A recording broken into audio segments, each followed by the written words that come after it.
ଭିତରେ ଦେବାଶିଷ ଦେଇଥିଲା ସେଇଠି ଥିବ ହେଲା। ସେୟାର ନା ଜଲ୍ଦି ସେୟାର ତ सब सब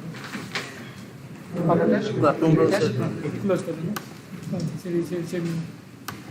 से छाड़ मेल अच्छी मेल खोला छोड़ दी से छाड़ दे फिर लाइव चला वहाँ पर लाइव चल रहा है तो लिंक कर लिंक मत दिख ये आ जाएगा अभी। हाँ वही तो बोल रहा हूँ मत करो अभी मत करो अभी तो शेयर किया इसको कर। हाँ छोड़ दीजिए अभी मैं उसमें मत जाइए फिर। ओके छोड़ दीजिए इसको ये करवा लो। लिंक तो कहाँ पे चेक करना इधर देख लिंक पठे ना दिवा पठे समझ पठे दिए ये क्यों बार बार आ रहा है? सेटा अलग लिंक हेलो लिंक कोड सेटा अलग लिंक था। हाँ ये अलग लिंक तो कल रजिस्टर ऑफिस वो बार बार ये क्यों आ रहा है? ये वाला विंडोज टीम्स के हमें नहीं करना क्यों संगे संग मन रखि दे मु फोटो रे उठे दे गोटे फोटो इसको उठे छोड़ दो ठीक है जो मुझे मन दे दरकार नहीं हम बड़ी जल्दी कल पठे के रजिस्ट्रेशन देखो आ रहा है ये ना अच्छा शेयर भी तो करना पड़ेगा यहाँ पे। बस आ रहा है ये बार बार आ रहा है। अरे हेलो अरे ये यहाँ से ले रहे यहाँ से ले वहाँ से ये कौन सा है क्या नाम ऑडियो का 8 है अरे देखो ये सेटिंग दें सेटिंग देखो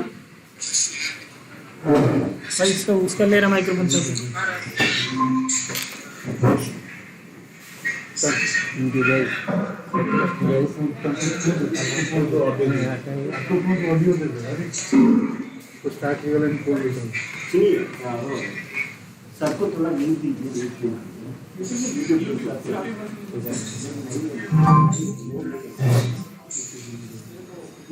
देखो ये आए हाँ हाँ हाँ उनको आने दीजिए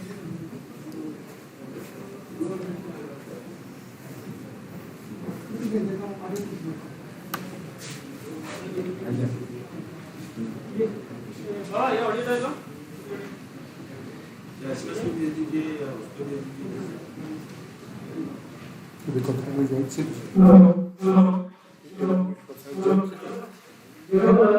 गवर्नमेंट अपन कोडा को पेस्टा अच्छा से काम कर रहा था अपन को पेस्टा से इधर सर देख ले आस्टला तो एबे कोउतला आस्टला आस्ते ना आगे एक्चुअली ए जोडा ए कैमरा सामने जोडा तो अब वीडियो कोच जाऊ एटा अपन को आस्टली अपन को एटा सेटा तले बॉन्ड सेटा कौन है सेटा तार माइक्रोफोन है ना तार आ माइक्रोफोन तो बंद कार ऑन है देखना सेटा को गलो नहीं ये ऑप्शन नहीं हाँ मैं ये बार तो ये এটা স্পিকারটা এইটা সেটা মাইক্রোফোন তো স্পিকার হ্যাঁ আর তো করতে হবে না ये सब यूएसबी ना এটা ব্ল্যাক ম্যাচ তো মাইক্রো সেটা देखो ना आउटर इधर की माइक करना हां की माइक करना हां ठीक है आउटर पॉइंट है हां हां सेटी माइक ना केम जीवो सेटी माइक ना केम जीवो कीबो का बता बात करो और सेटी माइक ना केम जीवो तो सेटी जीवो ना रोक कौन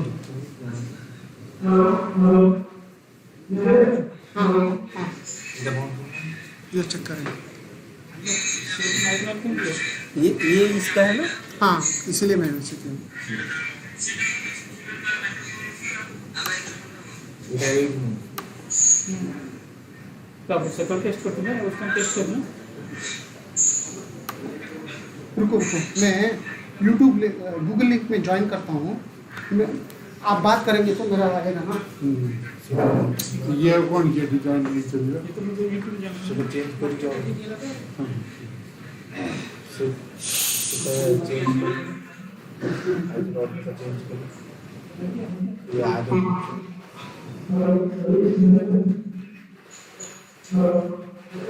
हेलो मेरा बात अरे मेरा बात सुनाई दे रहा है क्या मेरा बात अच्छा सुना दे रहा ना ठीक नहीं तो बाहर जाओ कंफर्म करने के बाहर जाओ सुन ଆପଣ ଏଠି ବସିବେ ହେଲା ସମସ୍ତେ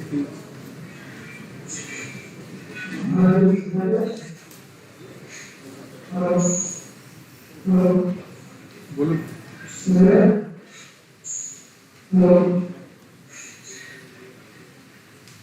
उसको कुछ तक तो बोल से कोई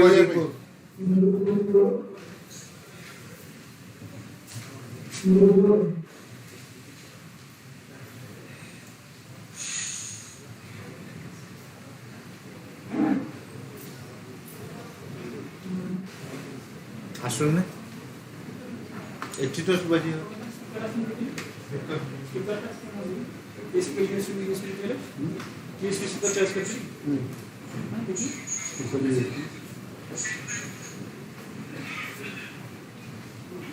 कौन चूज करते हैं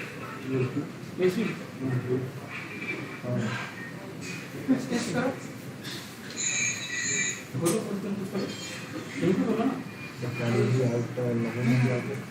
हेलो चेक हेलो आ रहा है चलो ओके लेट आ चलो ठीक है लेट से आए हां ठीक है चलो थोड़ा लेट आएगा ना चलो लेट कहीं इसमें अभी आ रहा है ये कोई सारा है ठीक है अभी परफेक्ट हो गया ये कोई सारा है अभी चुप वैसा है जैसे चुप रंजीत तुम बैठ जाओ तुम्हारे हाथ में घुमाओ बैठ जाओ अपने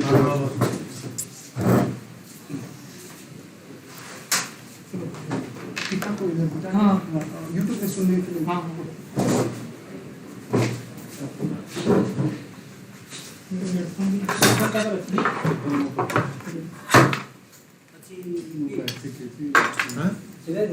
सेकंड स्टार्ट सेकंड ना ना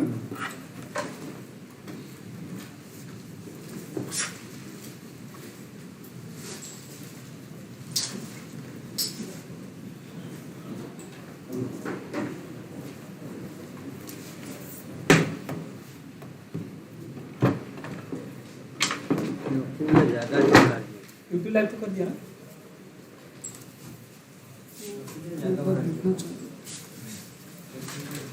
ये हमारा यूट्यूब लिंक है ना हाँ हाँ चेक करो ये इसको बंद कर दो इस लाइट को बंद कर दो हाँ पीछे वाला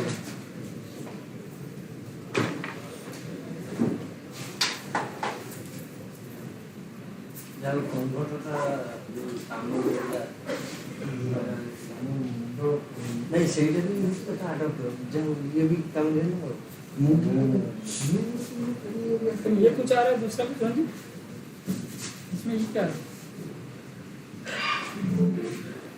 मेरा तालमेल नहीं तालमेल ये अजीब फ्रेश लिंक कन्वेंशन तो पता है मना सिर्फ काली तुम्हें तो यार है ना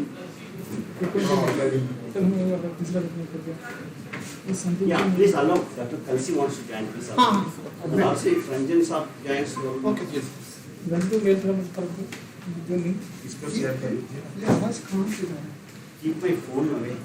This one. Shall I put it in my aeroplane mode? Yes, sir. Yes yes sir That's better. ये सब जाना नहीं चाहिए क्योंकि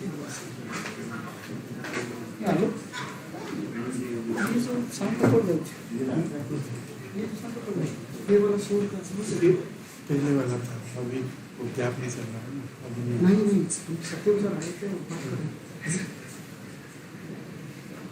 इंटरनल ऑडियो ऑन करो माइक से माइक आउटपुट करने का करो तो এটা অফ করে আসলে এখন সেটা আপনি বলছেন তারপর অফ করো तो कैसे अरे वो कैसे करते हैं सीटी में कैसे बाहर की तरफ से सेट सुन তাহলে মাইक অন মাইक इनपुट करो इनको ठीक है एम्बियंस करो हेलो तुम जाके खोलो बोलो ये कौन सा अभी ऑडियो जो हम बात करें वो सुनाई दे रहा है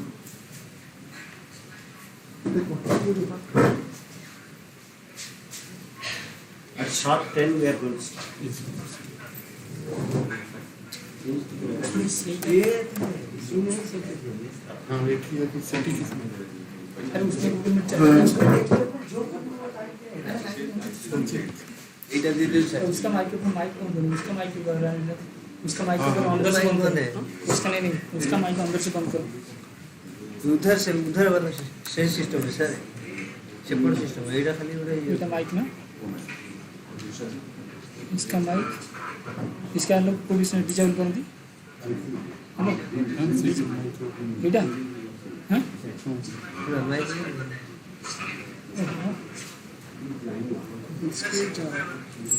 वन किया हो ओबीएस में भी वन है इसमें भी वन है ओबीएस देखिए ओबीएस देखिए ओबीएस में ये वाला देखिए नहीं इसका माइक तो कहीं चाहिए इसे ऑडियो माइक चाह रहा है। माइक चाहिए देखिए ना ऑडियो देखिए वही देख लीजिए ऑडियो नहीं इसका अंदर से माइक को बंद कीजिए माइक्रोफोन ये कौन सा कोई ऑन किया है हाँ इसको बंद करो उसको डिजाइन करो हाँ ये यही बंद करो इससे चलो दूसरे भी छोटा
पहला वाला का थर्ड को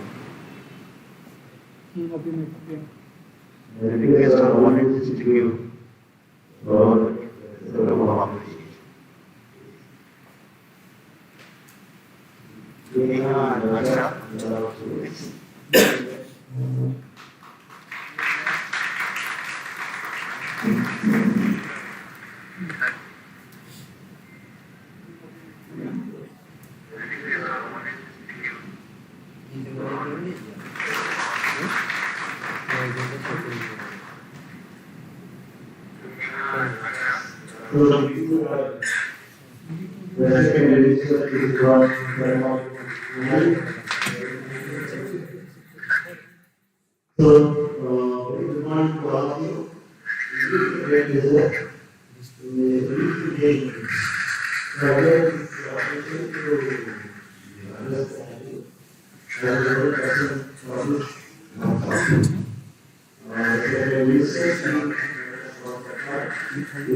Text. And the second section brings out necessity of NCrF to enable effective implementation of NEP 2020 and educational reforms. And actually in this one of the major problems which we see is removal of hard separation between general and vocational education and establishing equivalence between general and vocational education, training and skilling. This is the most important thing. I don't take much time because there are several speakers. I just want to say that in our country, there are people who have enormous knowledge, experience. They spend so much of time gaining the expertise, but they don't get credits. And this national framework and the present government is working on the NEP to acclimate this one and to get into a system where we can really shine and integrate the systems. Okay, so in the section 3 and 4 also will tell you about how this framework can lead into and integrate into NEP 2020. With this few words, now I request our director, Honorable Director, Professor Srimad Karmakar, to share few words.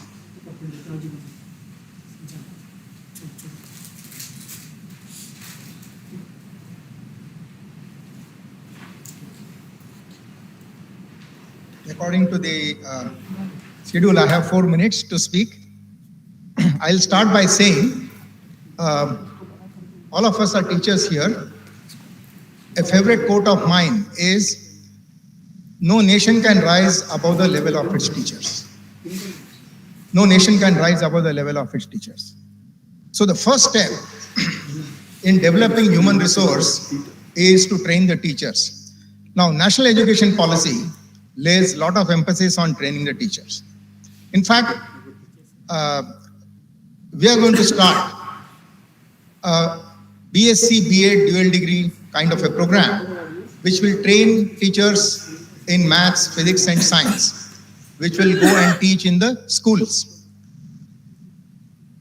Now, one part of training the teachers is make them aware of the changes that are taking place. Generally, the policies change maybe every 15 years. But it is our experience that we tend to comply with the policy without changing ourselves. If I can understand, the goal of national education policy is not only to ensure that people comply, but actually change. And that is why a lot of effort is being spent in creating proper awareness among the teachers about various aspects of new education policy. Now here, as I understand, we are conducting this program for people of the East Zone. This includes Chhattisgarh, Madhya Pradesh, Bihar, Uttar Pradesh, Jharkhand, Odisha, and West Bengal.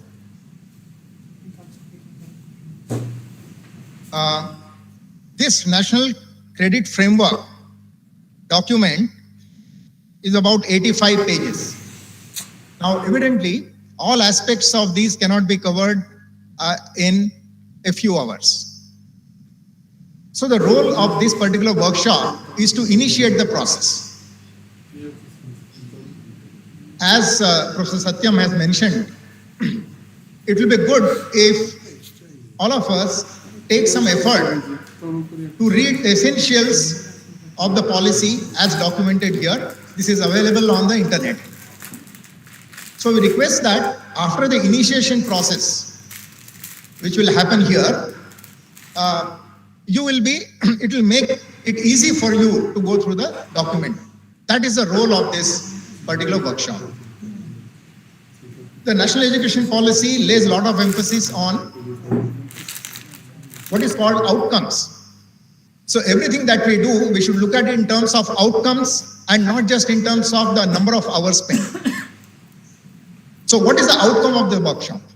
What will be the outcome of the workshop? The outcome of the workshop, I think, will be that the delegates will be able to answer two questions about this National Credit Framework. One, what is it? The what question. Second, why is it? Why this? So I will request that you try to put whatever information you get here into the answers to these questions.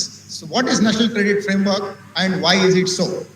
And in case any doubts remain in your mind, please feel free to ask. So we would like this to be an interactive session so that your doubts are clarified.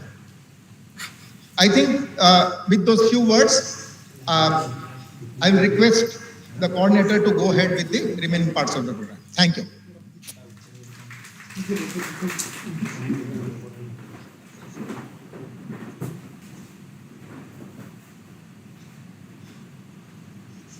Yeah, thank you, Professor Karmalkar. And I also take this opportunity to welcome Sri Kalsi ji, who is online, and also other delegates online. And particularly, we are very happy to see Professor, our Minister ji, Minister of State for Education, Sri. Namaskar. Now it's my time to request Sri Subhash Sarkar ji to deliver his speech. Thank you. Namaskar. Namaste. Khulum Jari. Sat Sri Akal. Vanakkam. Namaskar. Warm greetings to all. Professor Sripad Karmalkar ji, Director, Indian Institute of Technology, Bhubaneswar. Dr. Neena Pahuja ji, Executive Director, National Council, Dr. P.V. Shattan ji from IIT Bhubaneswar, Dr. Khalshi ji, Dr. Gunjan ji, Dr. Rakesh Ranjan ji, and Professor N.C. Shahu, Dean Academics, and all the representatives from Minister of Education, MSDE, NCBET, UGC, CBSE, NCERT, and other representatives of IIT Bhubaneswar. Distinguished guests, professors, officers, staff, students, and friends from media, and all who have joined virtually and physically from different states. I am happy to be present with all of you virtually for stakeholders consultation on draft National Credit Framework organized by IIT Bhubaneswar. I must extend my congratulations to the Institute for organizing this crucial stakeholders consultation. Under the guidance of our Honorable Prime Minister, Sri Narendra Modi ji, National Credit Framework Stakeholders Consultation was initiated. Our Honorable Minister of Education, Sri Dharmendra Pradhan ji, led the discussion from IIT Delhi earlier this week. Today, by following his guidance, I am glad to carry forward the discussion here. I would like to start by saying that as a doctor, I have experiences interacting with individuals in society. I understand that education invites not just an opportunity for individual growth and development, but also impels the necessity to build a healthy society, both clinically and intellectually. For a society as diverse and demographically rich as that in India, it becomes even more necessary to look into the measure that can encourage a better atmosphere for such an endeavor. It demands sincerity and clarity. Today, India is one of the youngest nations in the world, with more than 62% of its population in the working age group of 15 to 59 years and over 54% of its total population below 25 years of age. Its population pyramid is expected to bulge across the 15 to 59 age group over the next decade. This is a huge opportunity and at the same time poses a formidable challenge. To reap this demographic dividend, India needs to equip its workforce with the knowledge and employable skills so that they can contribute substantially to the economic growth and development of the country. Our ability to provide high quality educational opportunities to the youth will determine the future of our country. My dear friends, the National Education Policy 2020 lays emphasis on making education more holistic and effective by integrating general, that is academic, and vocational education while ensuring the vertical and horizontal mobility of students and learners between academic and vocational streams. NEP 2020 prospects that curriculum content will be reduced in all subjects to its core essentials to make space for critical thinking and more holistic, inquiry-based, discovery-based, discussion-based, and analysis-based learning. Dear all, to realize the intent and objective of the National Education Policy 2020, the National Credit Framework has been jointly developed by UGC, AICTE, NCVT, NIOS, CBSE, NCRT, Ministry of Education, DGT, and Ministry of Skill Development to achieve the vision and intent of NEP. The National Credit Framework serves as a general framework for skilling, reskilling, upskilling, accreditation, and evaluation in educational institutions, similar to higher education. Dear all, the National Credit Framework will allow school students to earn credits from both academic and extracurricular activities, which will be saved in the academic bank of credit. The NCrF empowers institutions and enables them with the required flexibility for creating to their specific academic requirements, for creating imaginative and flexible curriculum structure, creative combination of disciplines and other special needs.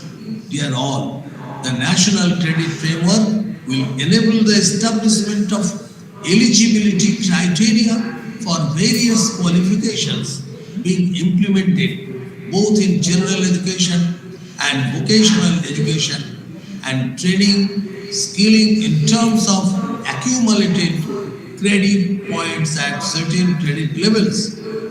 The National Credit Framework will act as an inclusive umbrella framework or to seamlessly integrate the credits earned through school education, higher education, and vocational and skill education for credit assimilation and integration of all learning. The National Credit Framework shall encompass the qualification framework for higher education, vocational, and skill education, and school education, namely National Higher Education Qualification Framework, National Skill Qualification Framework, and National School Education Qualification Framework, also popularly known as National Curricular Framework, respectively. The basic principles and provisions of the National Credit Framework would be applicable to all the qualification framework. NCrF recognizes no hard separation between different areas of learning, that is, arts and sciences, vocational and academic streams, curricular and extracurricular, for the purpose of assignment of credits and credit levels.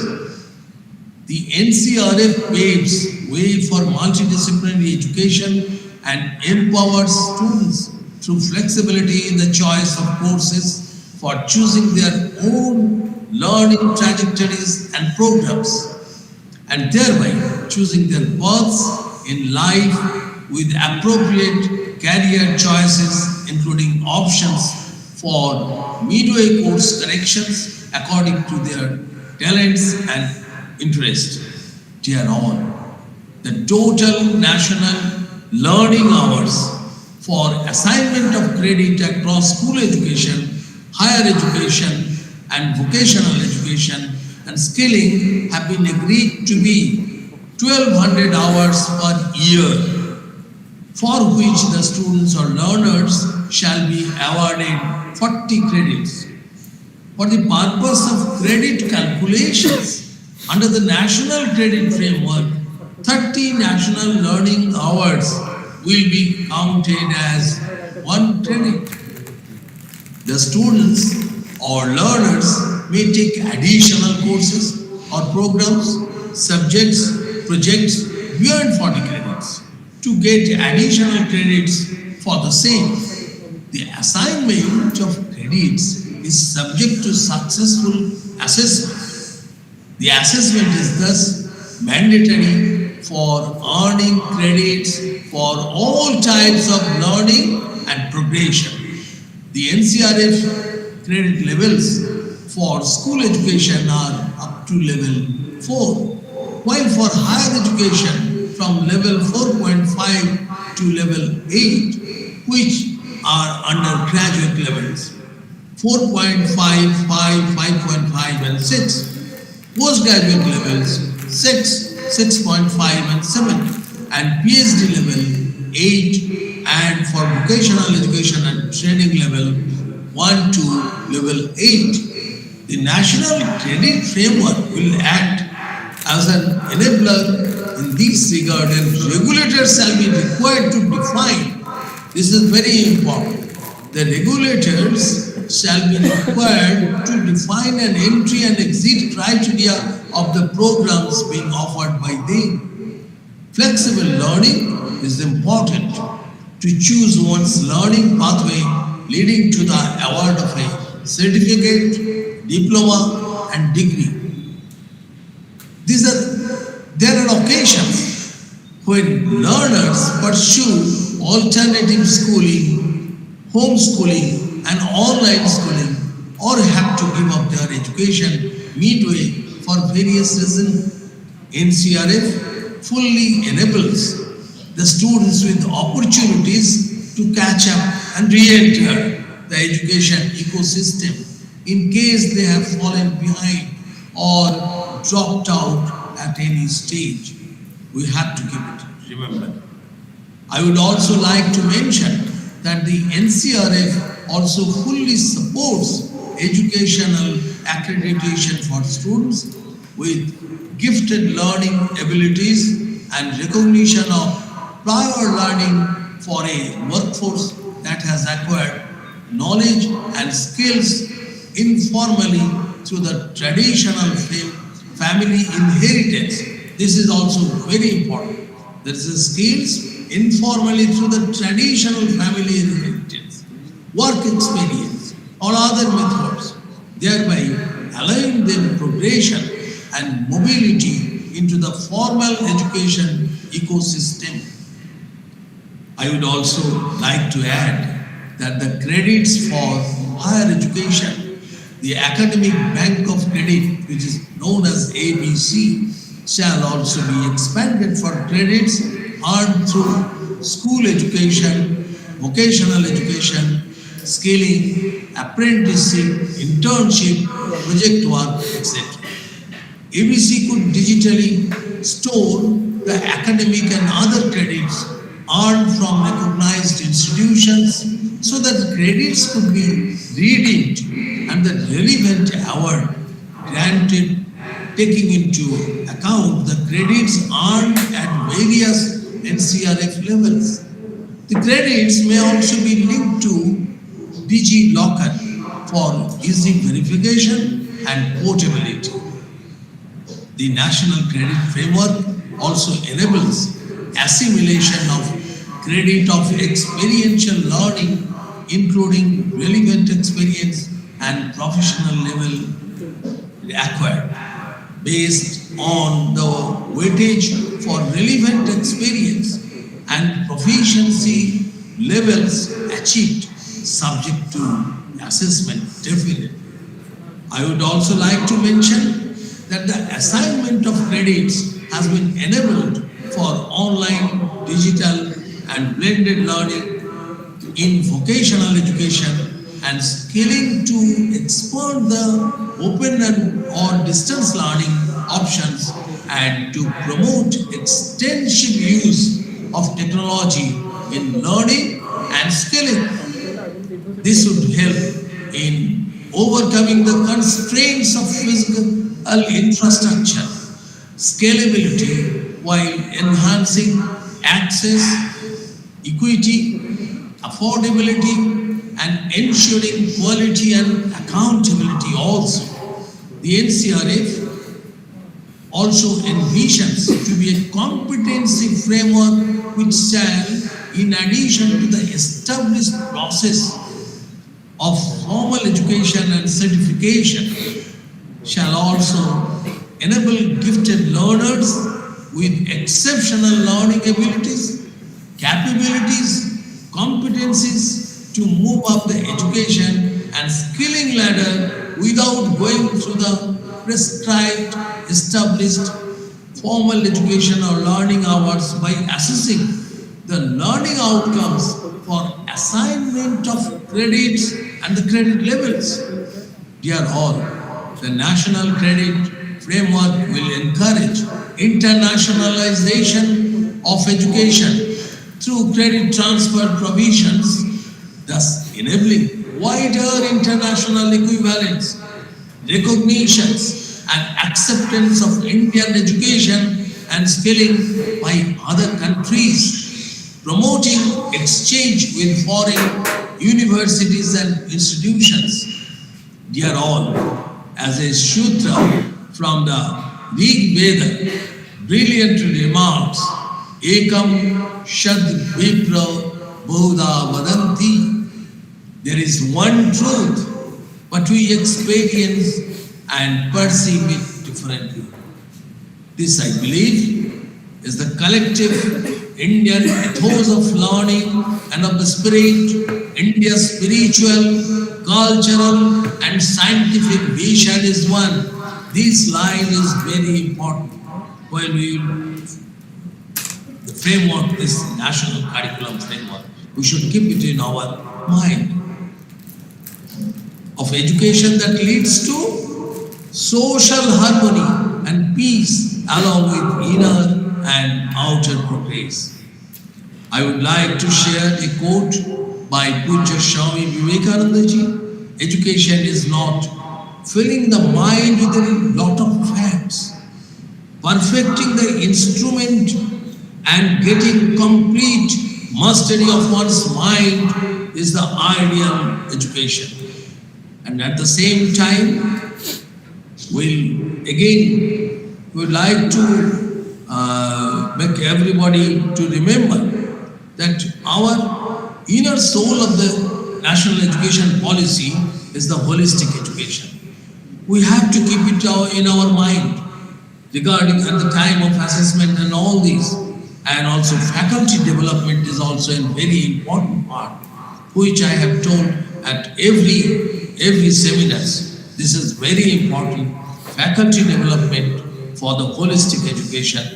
And the holistic education, to understand the holistic education, we should read our national education policy on the 4th page, just before the para, previous policy.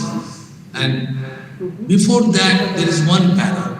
This one para signifies the holistic education, the significance of the holistic education. Each and every word has meaning of several pages. We should go through this, and for that, faculty development, it is always mandatory along with this all credit framework and everything, because this is the inner soul of our national education policy, and we should dream a very good national credit framework. And again, we should remember the word that's mentioned by Dr. APJ Abdul Kalam, that is, सपनों वो नहीं होते हैं जो सोने के बाद देखते हैं, सपनों वो होते हैं जो आपको सोने नहीं देते हैं. तो ऐसे करके हम सब मिलकर नेशनल क्रेडिट फ्रेमवर्क विस्तार चर्चा और सबके बाद एक flawless national credit framework will be prepared. Thank U A all. Bharat माता की जय. धन्यवाद.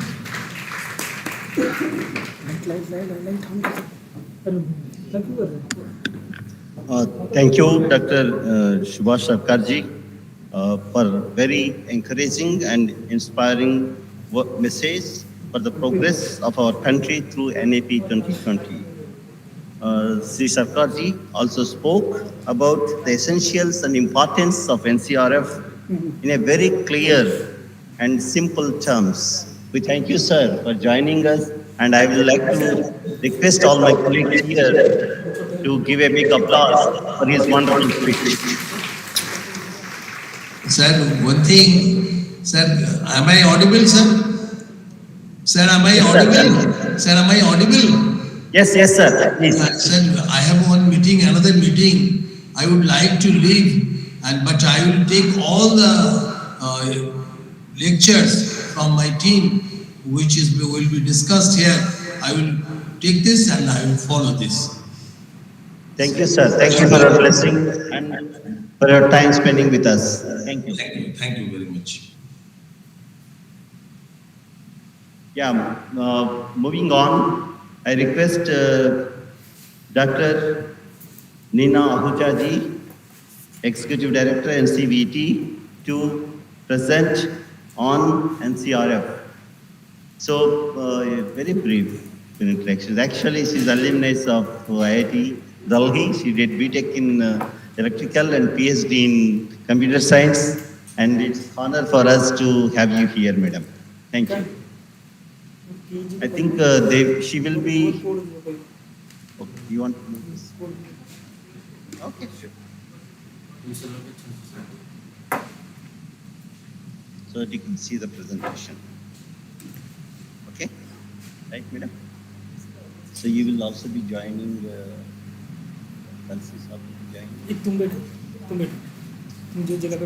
Okay, the stage is for you, madam. Thank you.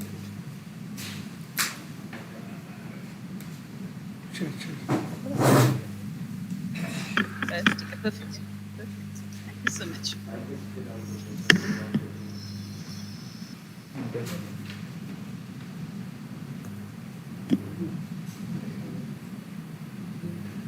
हाँ जी, हाँ जी, ठीक है जी. Thank you so much. A very good morning to everyone. I think we've had a wonderful speech from Dr. Sarkar, and I'm sure everybody is excited to hear more about NCrF. Dr. Kalsi is on the video conference. He's actually the author of, I think he was chairing the committee which was actually working on this particular subject of NCrF. And possibly we'll also try and take some comments from him because he's the main author of this particular product. We also have Dr. Professor Punia here from AICT. He's also was part of the committee, and I'm sure he'll be able to give us some wonderful inputs on NCrF. We have, of course, Director Sir, and we love to hear, Sir, from you in terms of what are the processes which we use in IIT Bhubaneswar.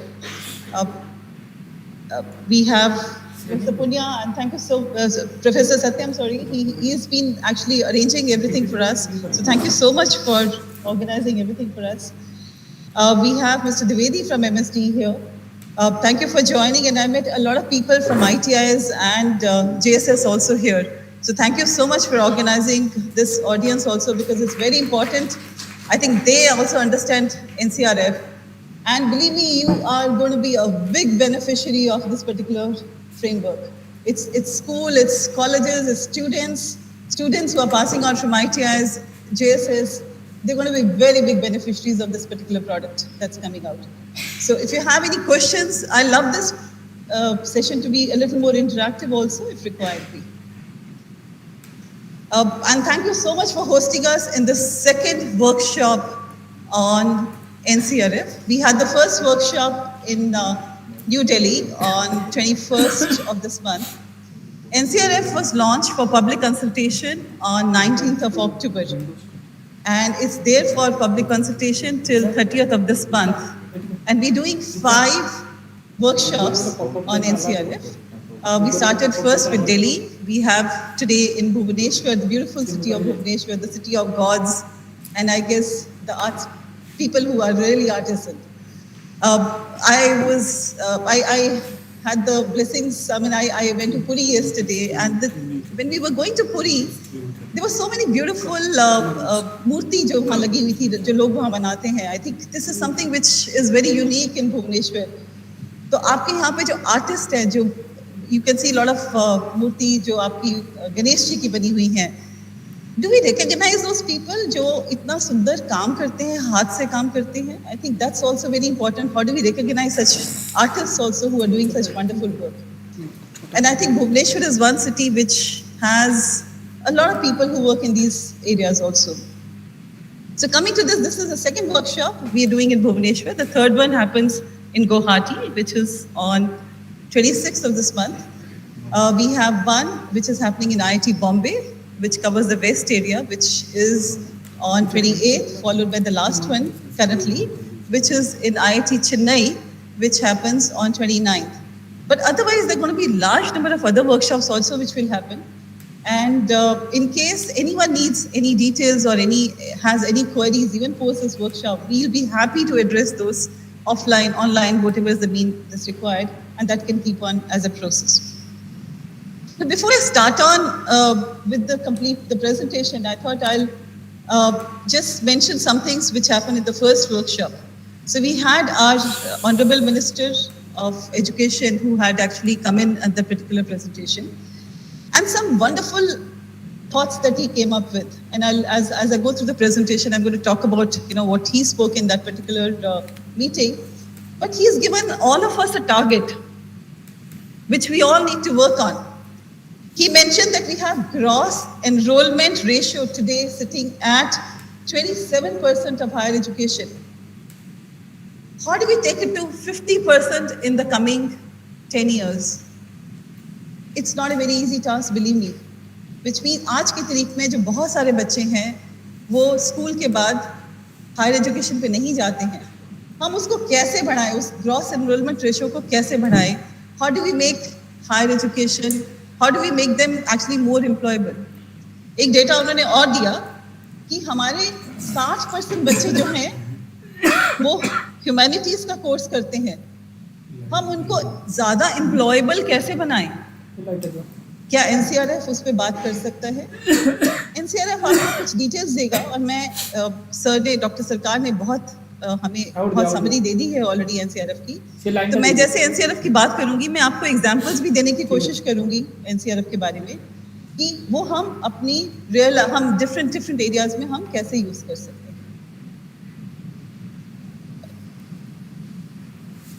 Presentation. Can I have the तो share करो.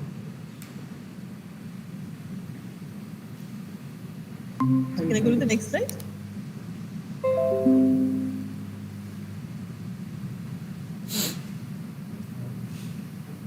National education policy.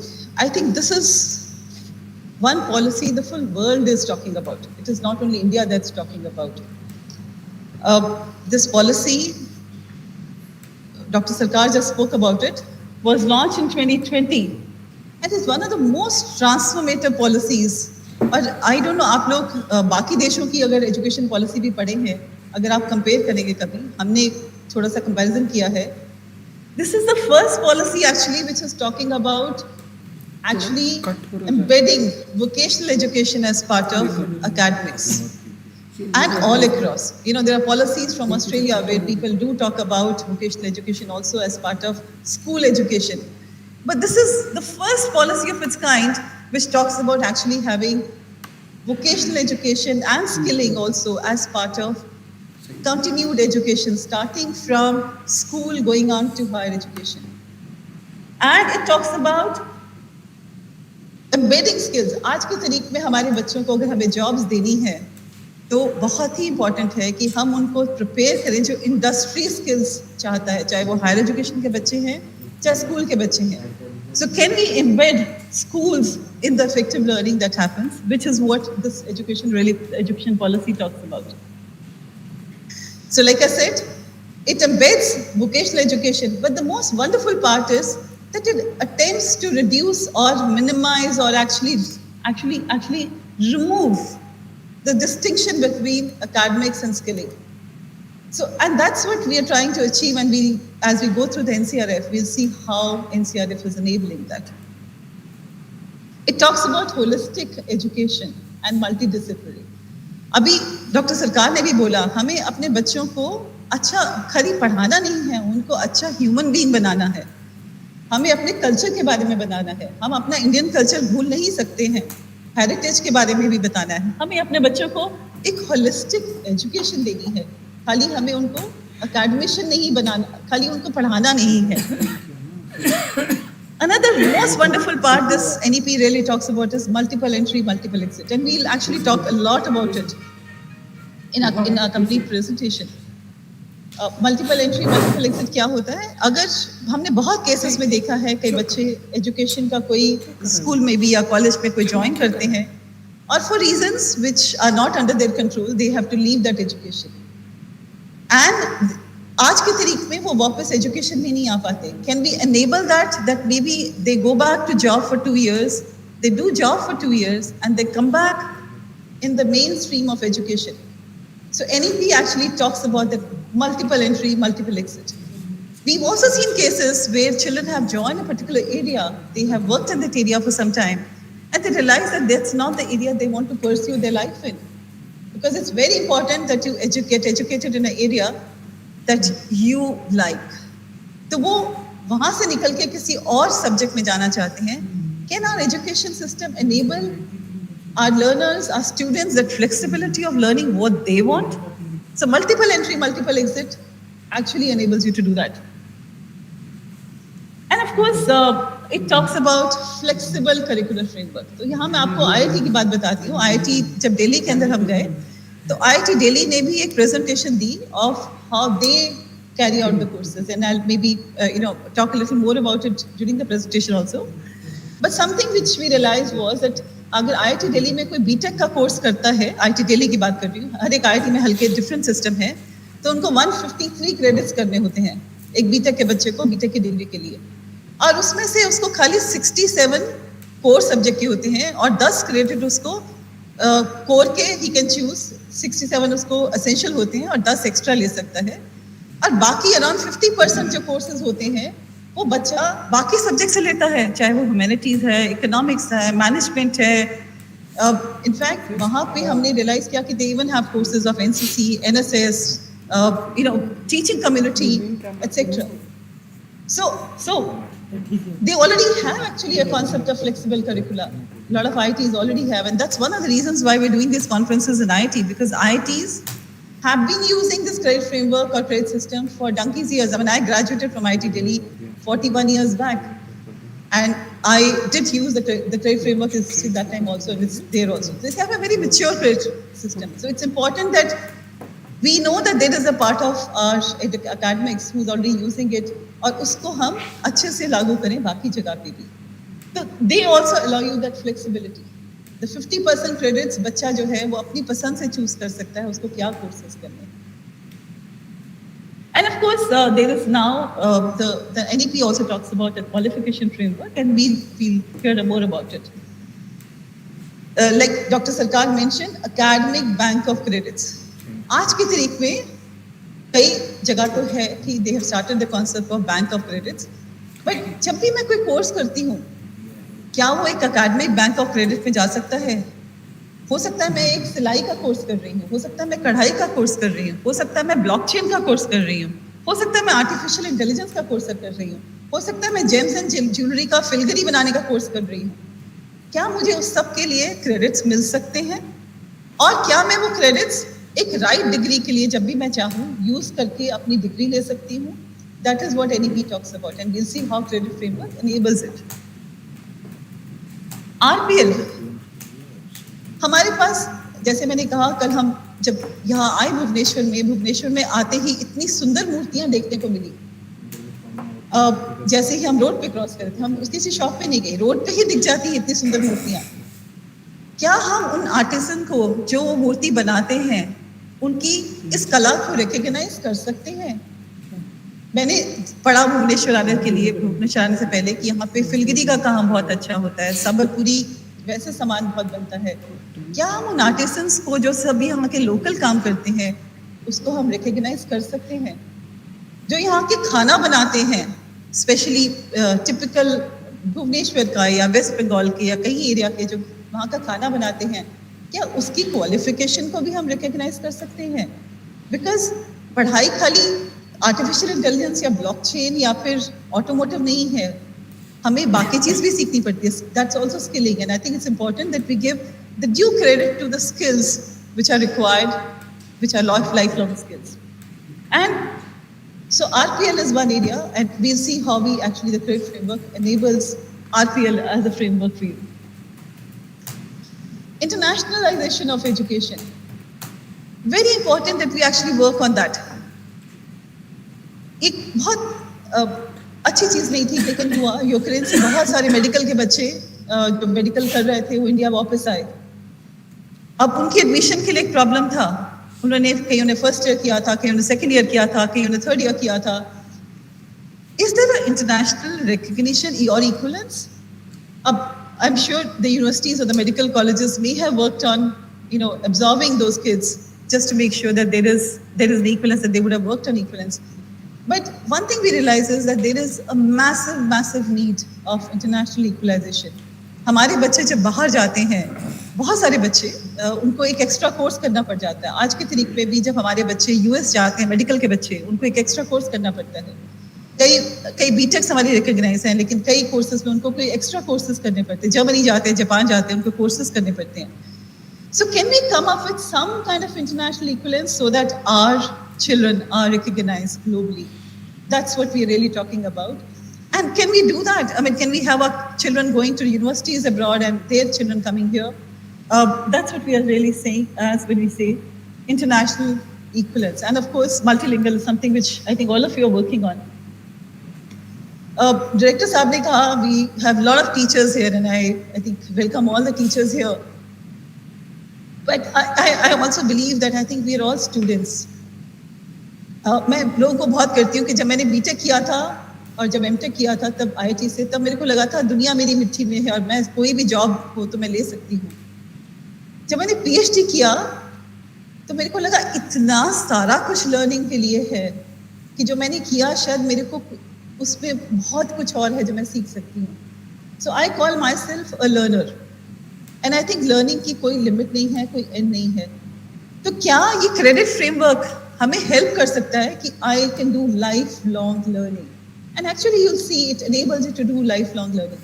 मैं आपको एक छोटा सा example देती हूँ. जब मैंने 76 में आईआईटी दिल्ली ज्वाइन किया था, हमारा तब 5 साल का कोर्स होता था बीटेक का. कई लोग तो यहाँ पे मेरे ख्याल तब पैदा भी नहीं हुए होंगे. तो 76 में मेरे पास 77 में मैंने एक कोर्स किया था फोर्ट्रन 4 के ऊपर. पीयू को पता होगा उसके बारे में. अब वो फोर्ट्रन 4 के बारे में कोई बात नहीं करता. आजकल आप पाइथन के बारे में बात करते हैं, वेब 3.0 के बारे में बात करते हैं. मतलब अगर मैं उस लैंग्वेज के भरोसे पे अपनी लाइफ चलाती तो मैं आउटडेटेड हूँ, मेरे को कोई नौकरी नहीं मिल सकती, मैं कुछ नहीं कर सकती. इसका मतलब as a student, as a person, I have to prepare myself for lifelong learning. And NEP actually talks about it. People who work, the committee who worked on NEP, I think has done a wonderful job, and they've actually looked at the future and come up with some of these things. So what is the NCrF? Some of these points that we just spoke about, how is NCrF addressing it? So NCrF really talks about creditization of all learning. Hanji, any questions at NEP stage before I go to NCrF? Ma'am, I am Dean of Academic Affairs here. We are assigning credits to anything we are learning, and that is recorded in the academic bank of credits. Sir. But then, how to use it? I mean, suppose in my name, suppose cultivation, I did cultivation, some credits are there. But then how to use it? I am going to really talk about it in detail, and that's what the credit framework is talking about. So we're going to say that अगर आप credit करते हैं, कैसे credit करते हैं और किसके लिए यूज कर सकते हैं? Yes, yes. मैं आपके उसके बारे में अभी बात करूँ. Okay, thank you. मैं अभी तक तो यही कहा था कि NEP में क्या रिक्वायरमेंट्स हैं और हम as students, and I think we are all lifelong students and learners, हमारी क्या रिक्वायरमेंट्स हैं और उसको हम क्रेडिटाइज कैसे करेंगे. लेकिन किस चीज के लिए हम क्रेडिटाइज कर सकते हैं, किसकी डिग्री ले सकते हैं, वो फ्रेमवर्क ये बताएगा. But just to let you know also, credit framework is a very open framework, and we'll talk a little more and we'll address this question also.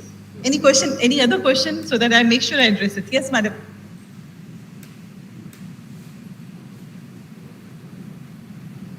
Good morning, everyone.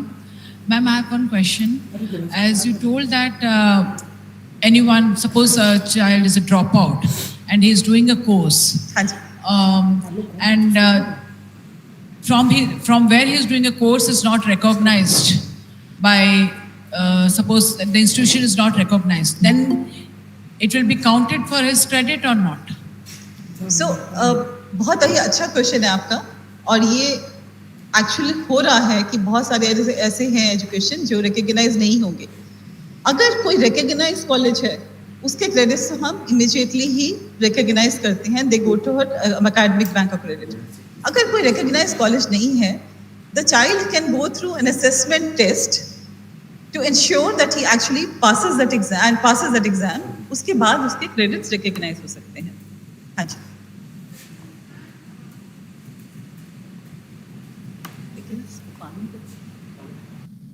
हाँ जी.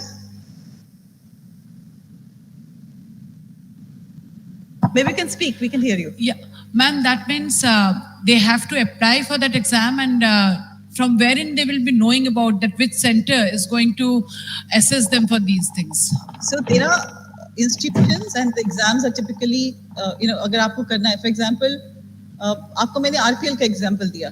अब RPL जो है आपने किसी authorized institute से नहीं किया, ठीक है? अगर मेरे को मूर्ति बनानी है, फिलगरी करना है, मैं करती हूँ और मेरे को आता है, मेरे खानदान से चला आ रहा है, जब मैं बनाती हूँ, तो मैंने किसी से सीखा नहीं है. ये authorized institute से भी कम है, मैंने घर से सीखा है.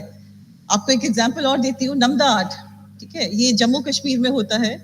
ये लोग खानदानी सीख के आए हैं, कोई प्रॉपर पहले नहीं सीख के आए हैं, ठीक है. अचार बनाना, for example, is another one where a lot of we see lot of women making अचार.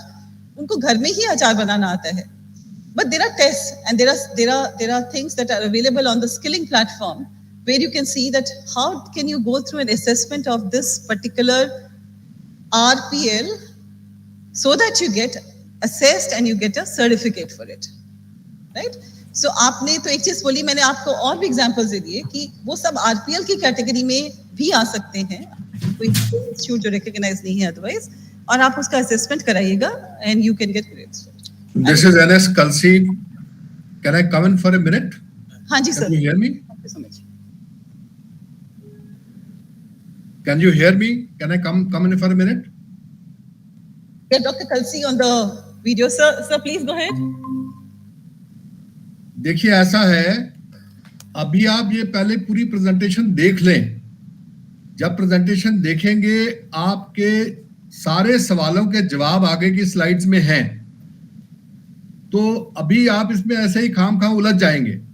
तो मेरी आपसे रिक्वेस्ट है कि आप एक बार इसको सारी प्रेजेंटेशन को चलने दीजिए. इसमें इनफॉर्मल जो लर्निंग है उसको कैसे कैरेक्टराइज करना है, फॉर्मल लर्निंग को कैसे करना है, RPL को कैसे करना है, मास्टर क्राफ्टमैन को कैसे करना है, उस सब का प्रावधान इसमें है. तो अभी इम्प्लीमेंटेशन की बात जो है उसको थोड़ी देर के लिए आप टाल दें. जब ये प्रेजेंटेशन खत्म हो जाए तो ये सवाल आप पूछें, तो आई थिंक ज्यादा मजा आएगा आपको. धन्यवाद. आप एक बार समझ लीजिएगा कि क्रेडिट फ्रेमवर्क है क्या. And we have answers, like sir said, we have answers to most of these questions as part of the presentation, but still happy to answer all your questions. So we can go back to the presentation, if you can just put the slides back. But please अपने questions रखिएगा संभाल के. We love to answer, and that's why this workshop is here.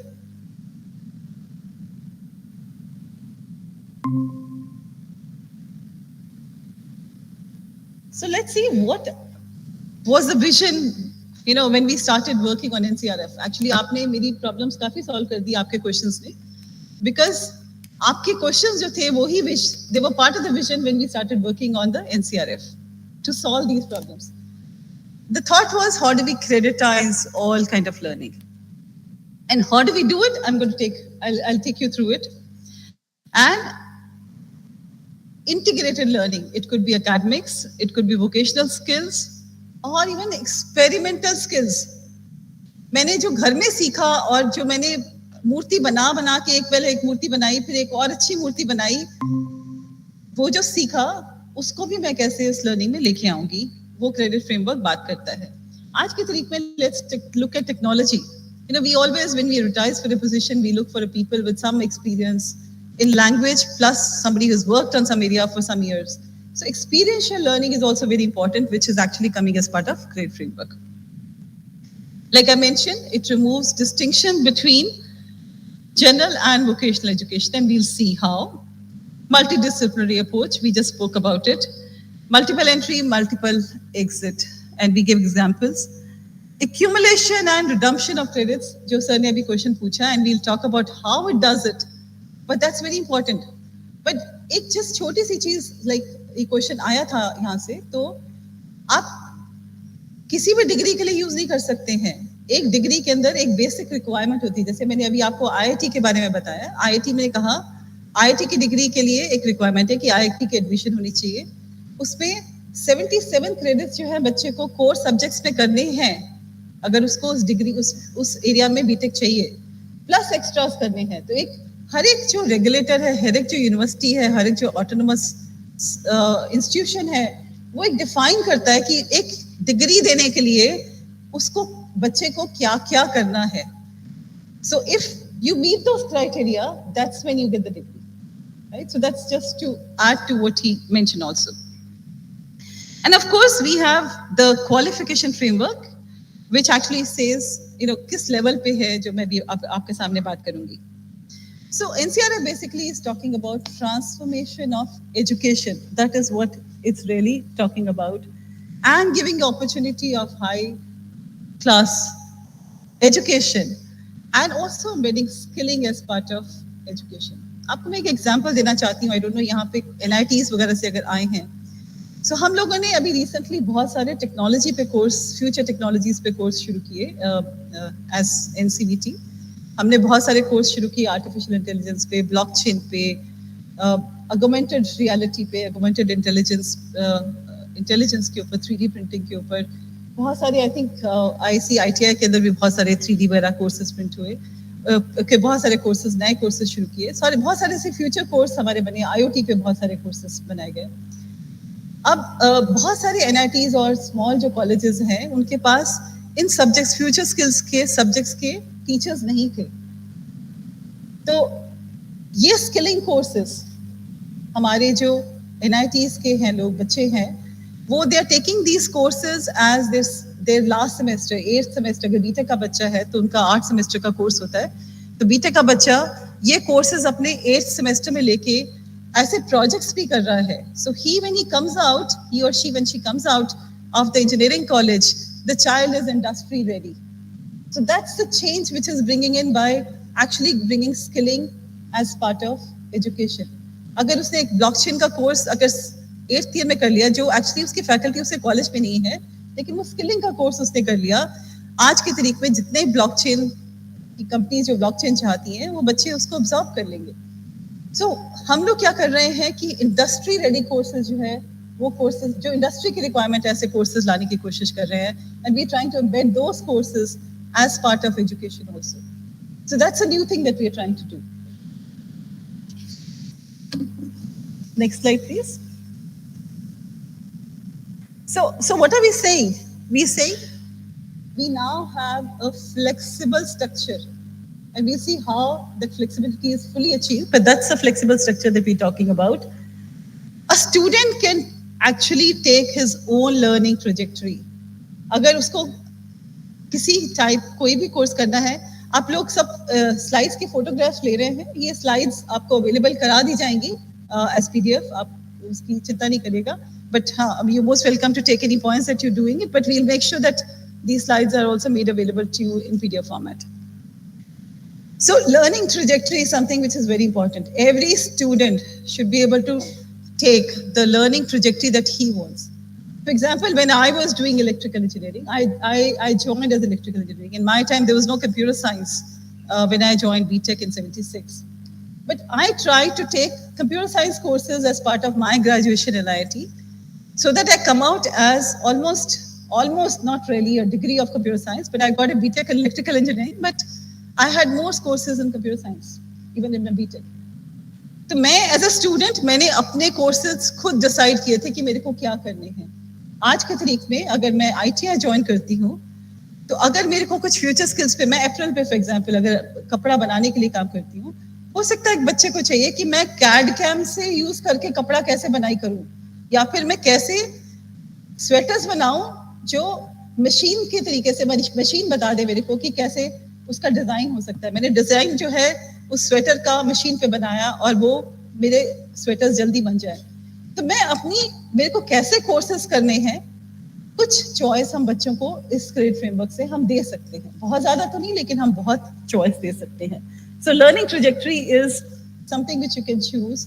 And of course, in case a child thinks that he or she needs a mid-course correction, credit framework allows you to do it. Because हमने बहुत बारी देखा है, मैंने अपनी life में देखा है, बहुत बच्चे जो IIT ज्वाइन किए, उन्होंने डिसाइड किया कि उन्हें IIT नहीं करना है.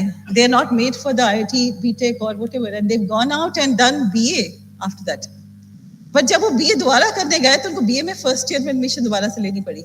उनका जो BTech के उन्हें फर्स्ट ईयर में अगर उन्होंने कुछ कोर्सेज किए थे, वो रिकॉग्नाइज कभी कई जगह हुए, कई जगह नहीं भी हुए. So can we make sure that if there are some common courses which are done across institutes, when you move to a different learning trajectory, those courses are also recognized if they're within the same band. And I'm bringing in a new concept of band, and we'll talk about a band later as we talk about it.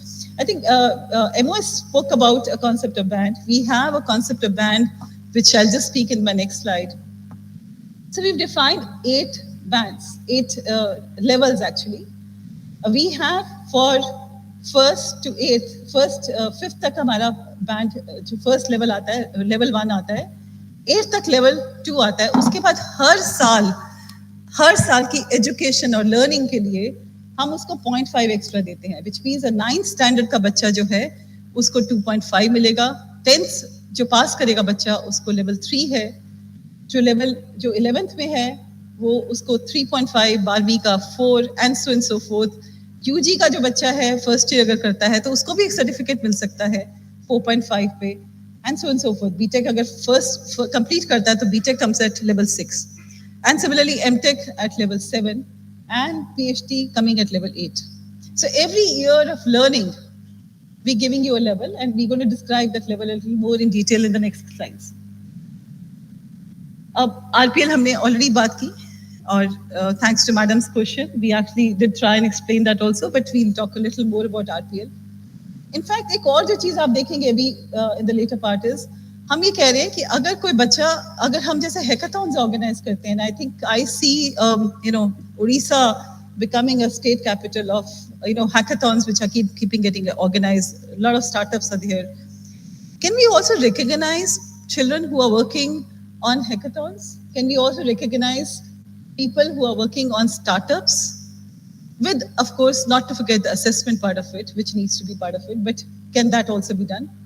IIT Delhi, I know, started a program where as part of the PhD thesis, somebody could work on a startup also. They started some concept, I don't know how much it's matured. So all kind of learning is what we're saying can be creatized as part of this. COVID ने हमें बहुत कुछ सिखाया और एक ही चीज अच्छी की है कोविड ने, वो है कि हमें डिजिटल लर्निंग का प्रोसेस सिखाया. हम सभी तैयार हो गए कि हम डिजिटल एजुकेशन के लिए तैयार हो गए. जितना मुझे पता है, बिकॉज मैं एजुकेशन में पहले भी काम करती थी, इतना लोग एजुकेशन के लिए, लर्निंग के लिए, ऑनलाइन लर्निंग के लिए तैयार नहीं थे पहले, जितना आई थिंक कोविड ने उन्हें करा दिया. तो एक और जो चीज हमने की है वो है online digital blended learning. But एक और जो नई चीज जो हो रही है, can the learning be using simulators? I think I see a lot of people here from different category where they, I'm sure, are using simulators. Can learning happen through gamification? People say that games is the best way to learn. आप अगर किसी बच्चे को कुछ सिखाना चाहते हैं तो latest experimental way of learning is उसको एक गेम खिलाइएगा और गेम करते करते उसको खिलाइएगा, चाहे बच्चा है चाहे बड़ा है. So can a gamification be used? So we're talking about blended learning where we could have today, we could have augmented reality, virtual reality or extended reality. We could have Web 3.0 which are already being talked about. We may even have metaverse which may become part of it over a period of time. बहुत early stages पे है अभी, तो इसलिए मैं उसके बारे में नहीं बोलना चाहूँगी.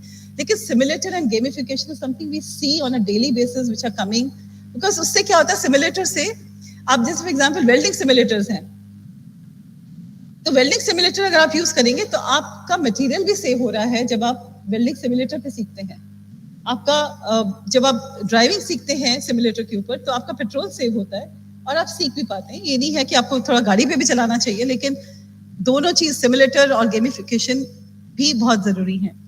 तो हमने एक ब्लेंडेड लर्निंग की एक गाइडलाइंस निकाली हैं जो NCVT की वेबसाइट पे हैं, जो आप सब देख सकते हैं, जिसमें हम ये नई टेक्निक्स के बारे में भी बात कर रहे हैं कि ये नई टेक्निक्स जो हैं हम कैसे यूज कर सकते हैं for learning.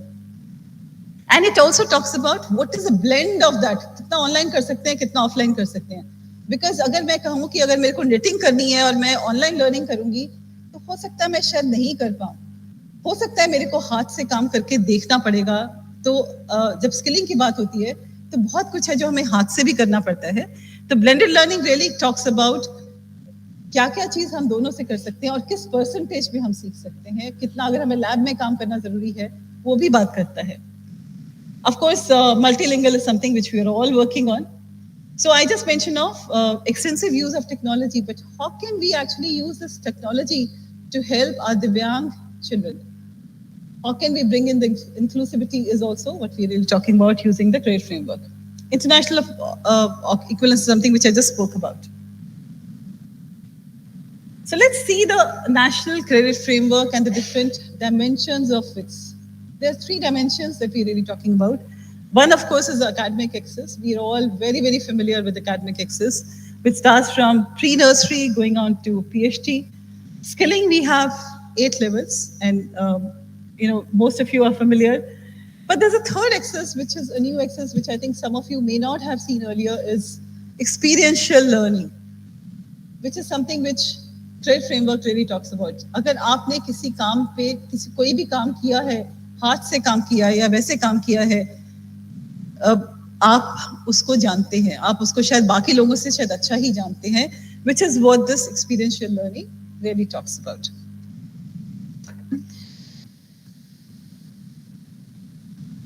So just to summarize, I have spoken about it, Dr. Sarkar spoke about it. So how do you operationalize the credit framework? So what's the operationalization? So we are saying primary and middle school level, 5th class में जो है credit 1 मैंने अभी आपसे बोला, और 8वीं class जो बच्चा पास होगा उसको हम level 2 देंगे. स्कूल्स में मुझे पता है कि अभी हमें credit का स्टार्टिंग करना है, और उसके बाद 0.5 increase for every year of learning is what we try and do till PhD level. PhD level is level 8. So every year of learning gives you a 0.5 extra level. Every course based on the duration will be given credits. Who will design the credits? The credits will be decided by the regulator typically. और यहाँ मैं फिर से दोबारा से एक example देती हूँ जो अभी हम परसों 21st को सुन के आए. IIT में क्या करते हैं कि they have a system where every lecture they have of course a credit system, which I'm sure IIT Bhubaneswar also follows, but we love to hear from them as to what exactly is their system.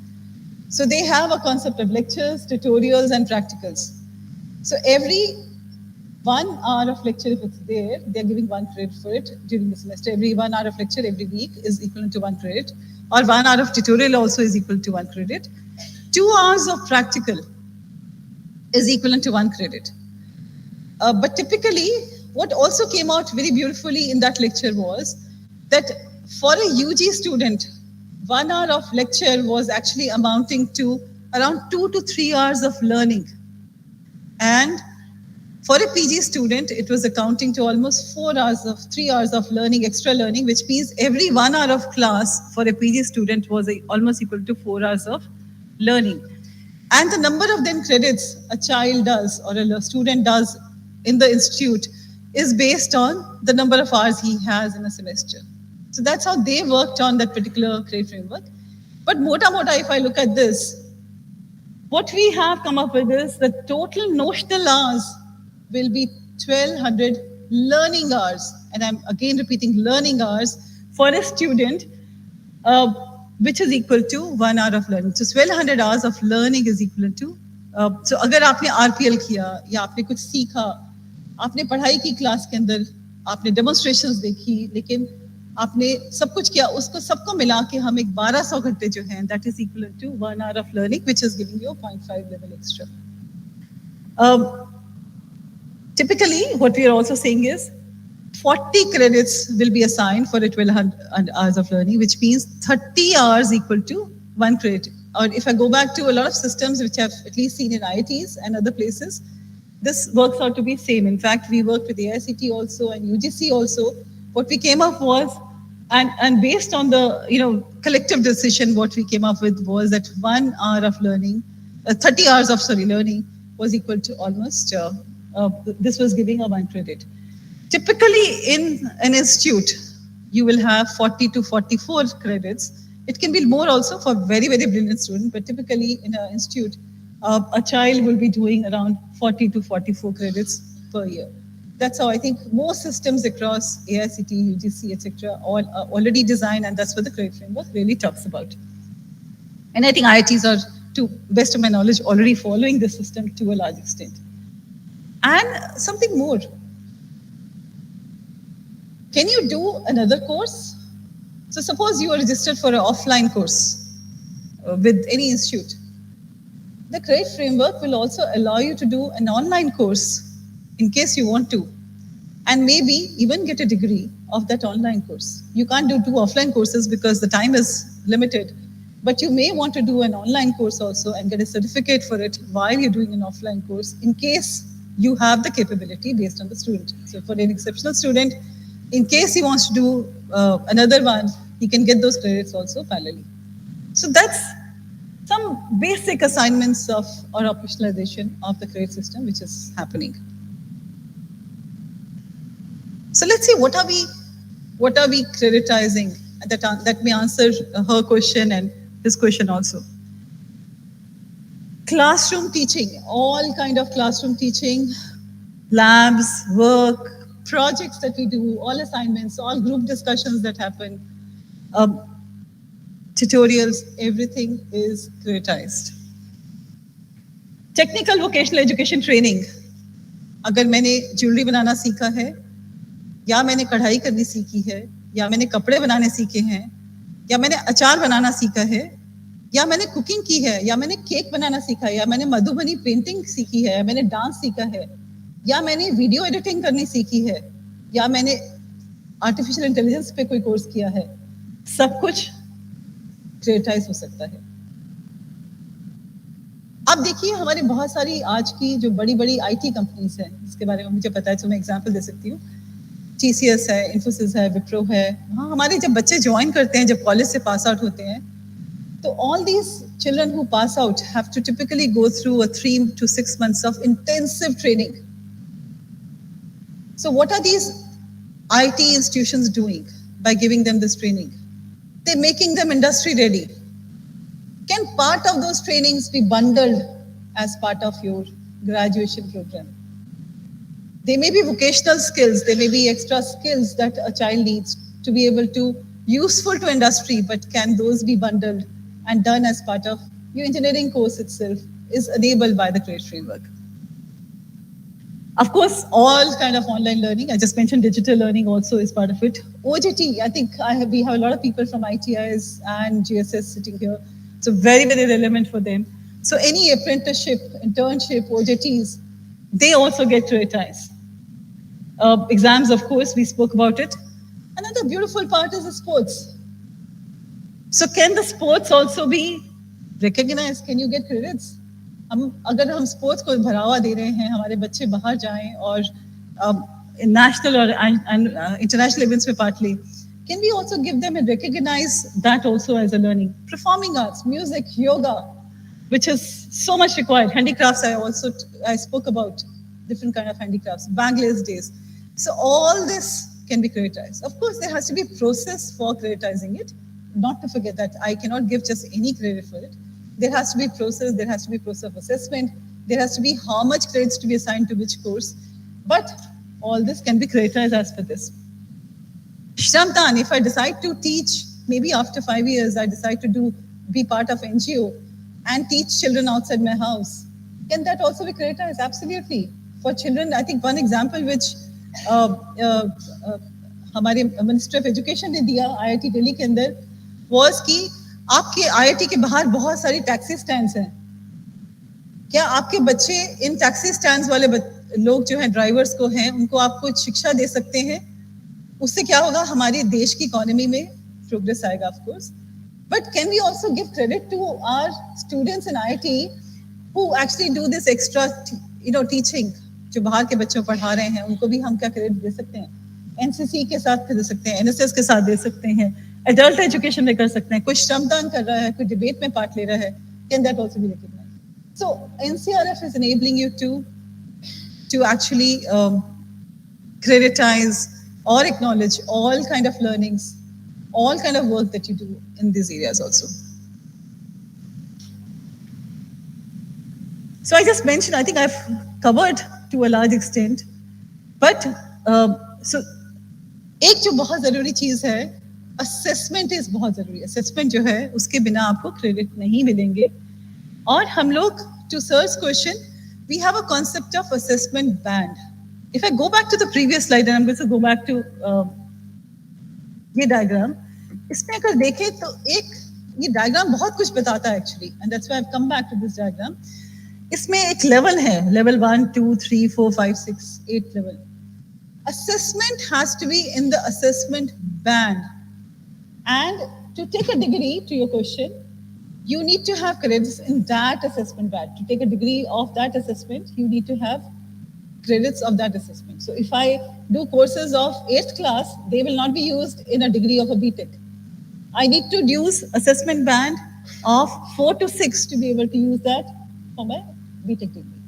So you need to be in the right assessment band also, which is also specified, and that can be also specified as part of the regulator's activity.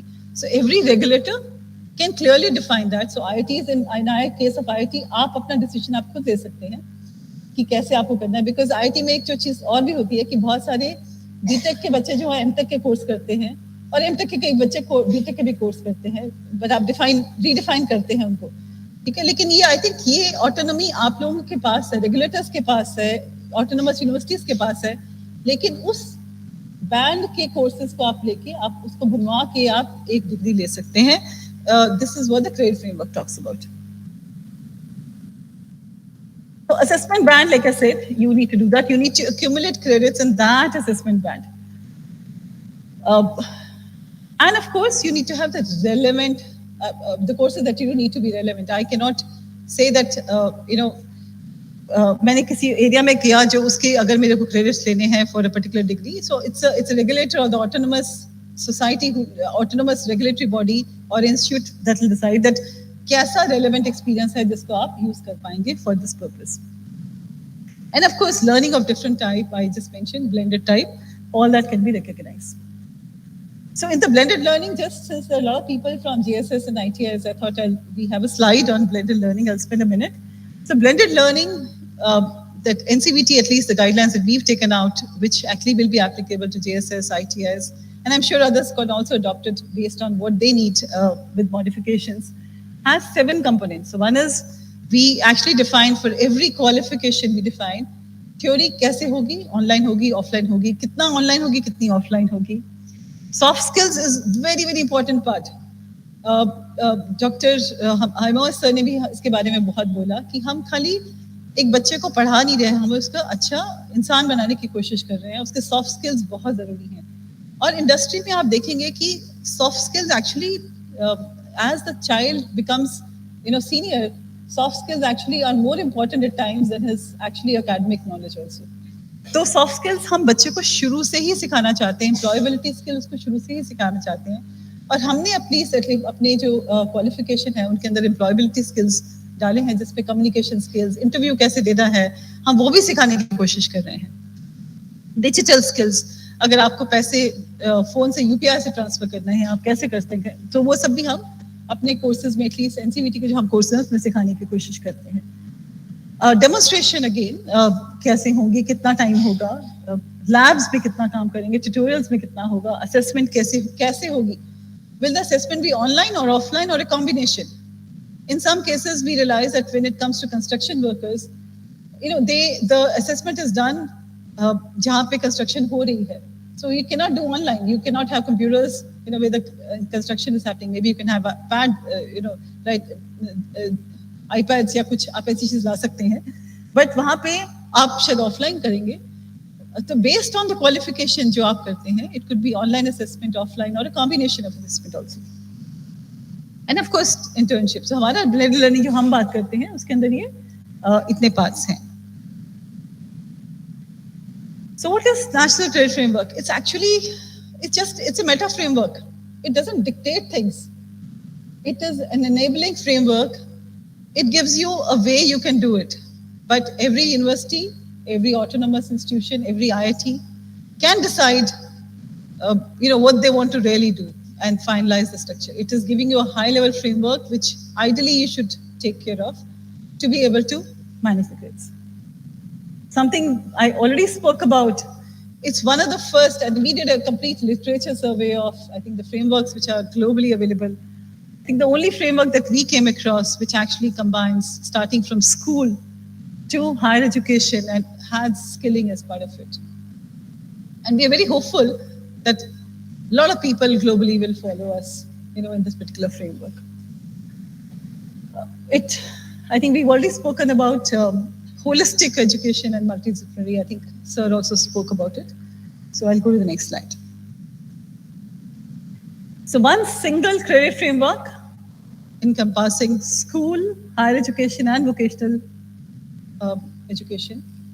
And the credits that you earn go to something called ABC, which is Academic Bank of Credits.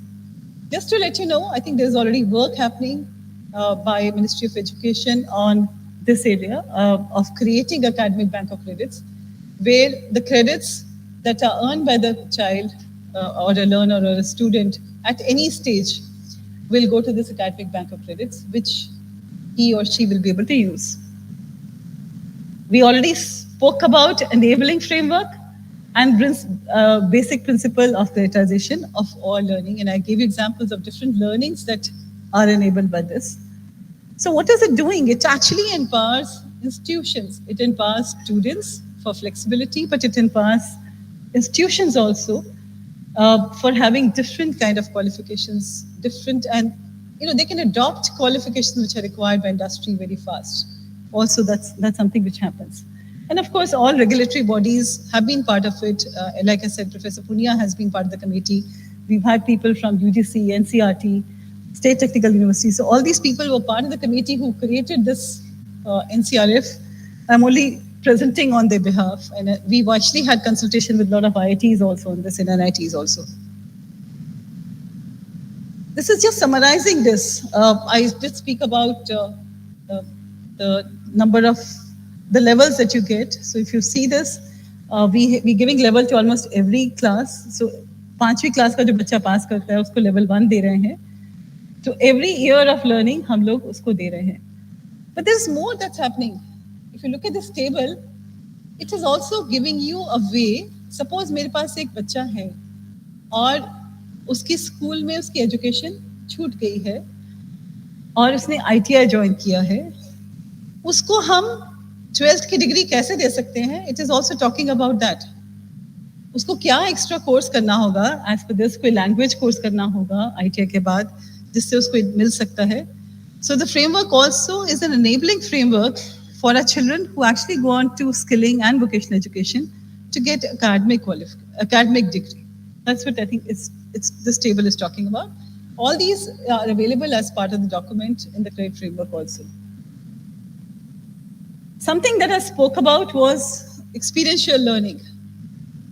ये एक area है जो हमने finalise नहीं किया है, लेकिन हमने एक बेसिक गाइडलाइन निकाली है इसके बारे में. हम ये कहने की कोशिश कर रहे हैं, and this was based on, I think we picked it up from UGC, right. जो बच्चा ट्रेंड है उसको हम 1 दे रहे हैं, जो प्रोफिशिएंट है उसको 1.33 दे रहे हैं, एक्सपर्ट है 1.67 दे रहे हैं, और मास्टर्स जो है वो 2 दे रहे हैं. So something which was there in the previous slide, we were actually having a concept of, अब सेकेंड लास्ट अगर कॉलम देखेंगे, क्रेडिट पॉइंट्स हैं. जितने वो बच्चा क्रेडिट करता है और लेवल है उसको हम मल्टीप्लाई करके एक क्रेडिट पॉइंट का कॉन्सेप्ट बनाते हैं, ताकि पता चले कि इस बच्चे ने इस लेवल में ये लर्निंग की है.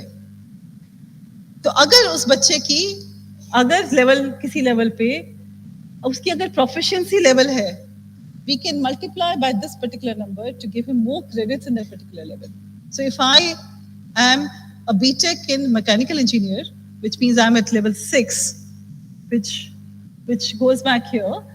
I'm a BTech BTech 4th year, which means I have 4th year. So I have done I'm level 6, and I will get credit points earned as 240 as per this table if you look at it. But after that, if I have worked for some years and I am proficient in my work, I'm actually giving him 240 into 1.33 or 1.67 if I'm an expert or masters. So this also tells you that this particular person, say, is a welding expert or a proficient or whatever. So if a person has been working in that area, we give extra credit for that. However, this is not a final one. This is only a recommendation. And again, regulatory bodies or the autonomous universities can actually, or give people giving degrees can recognize this or change this based on what suits. But Gunjan is trying to actually tell me also not to forget the assessment part of it. So everything comes to you only based on assessment.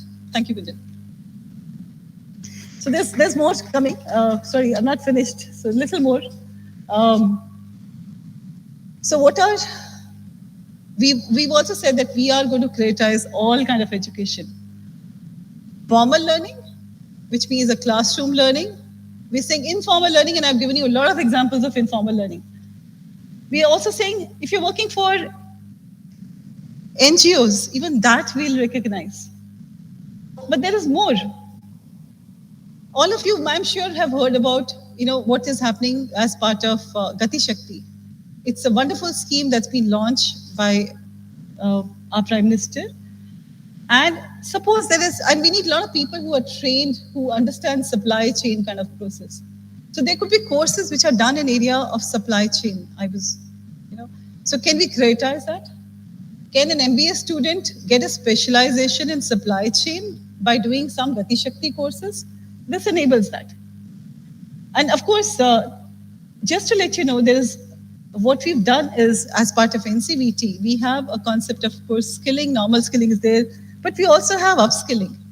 For example, all IITs and people sitting from IIT would come up with this. We have coming up with centers of nanotechnology.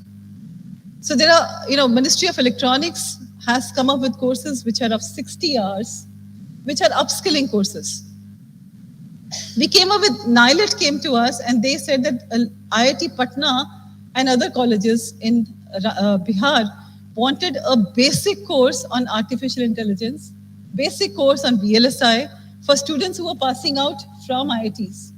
So some basic upskilling courses have been created, which are almost equivalent to 2 credits, but they're upskilling courses. So when the child goes out to the market, he has knowledge of these upcoming areas also, these future skills also, which are required for him to be there.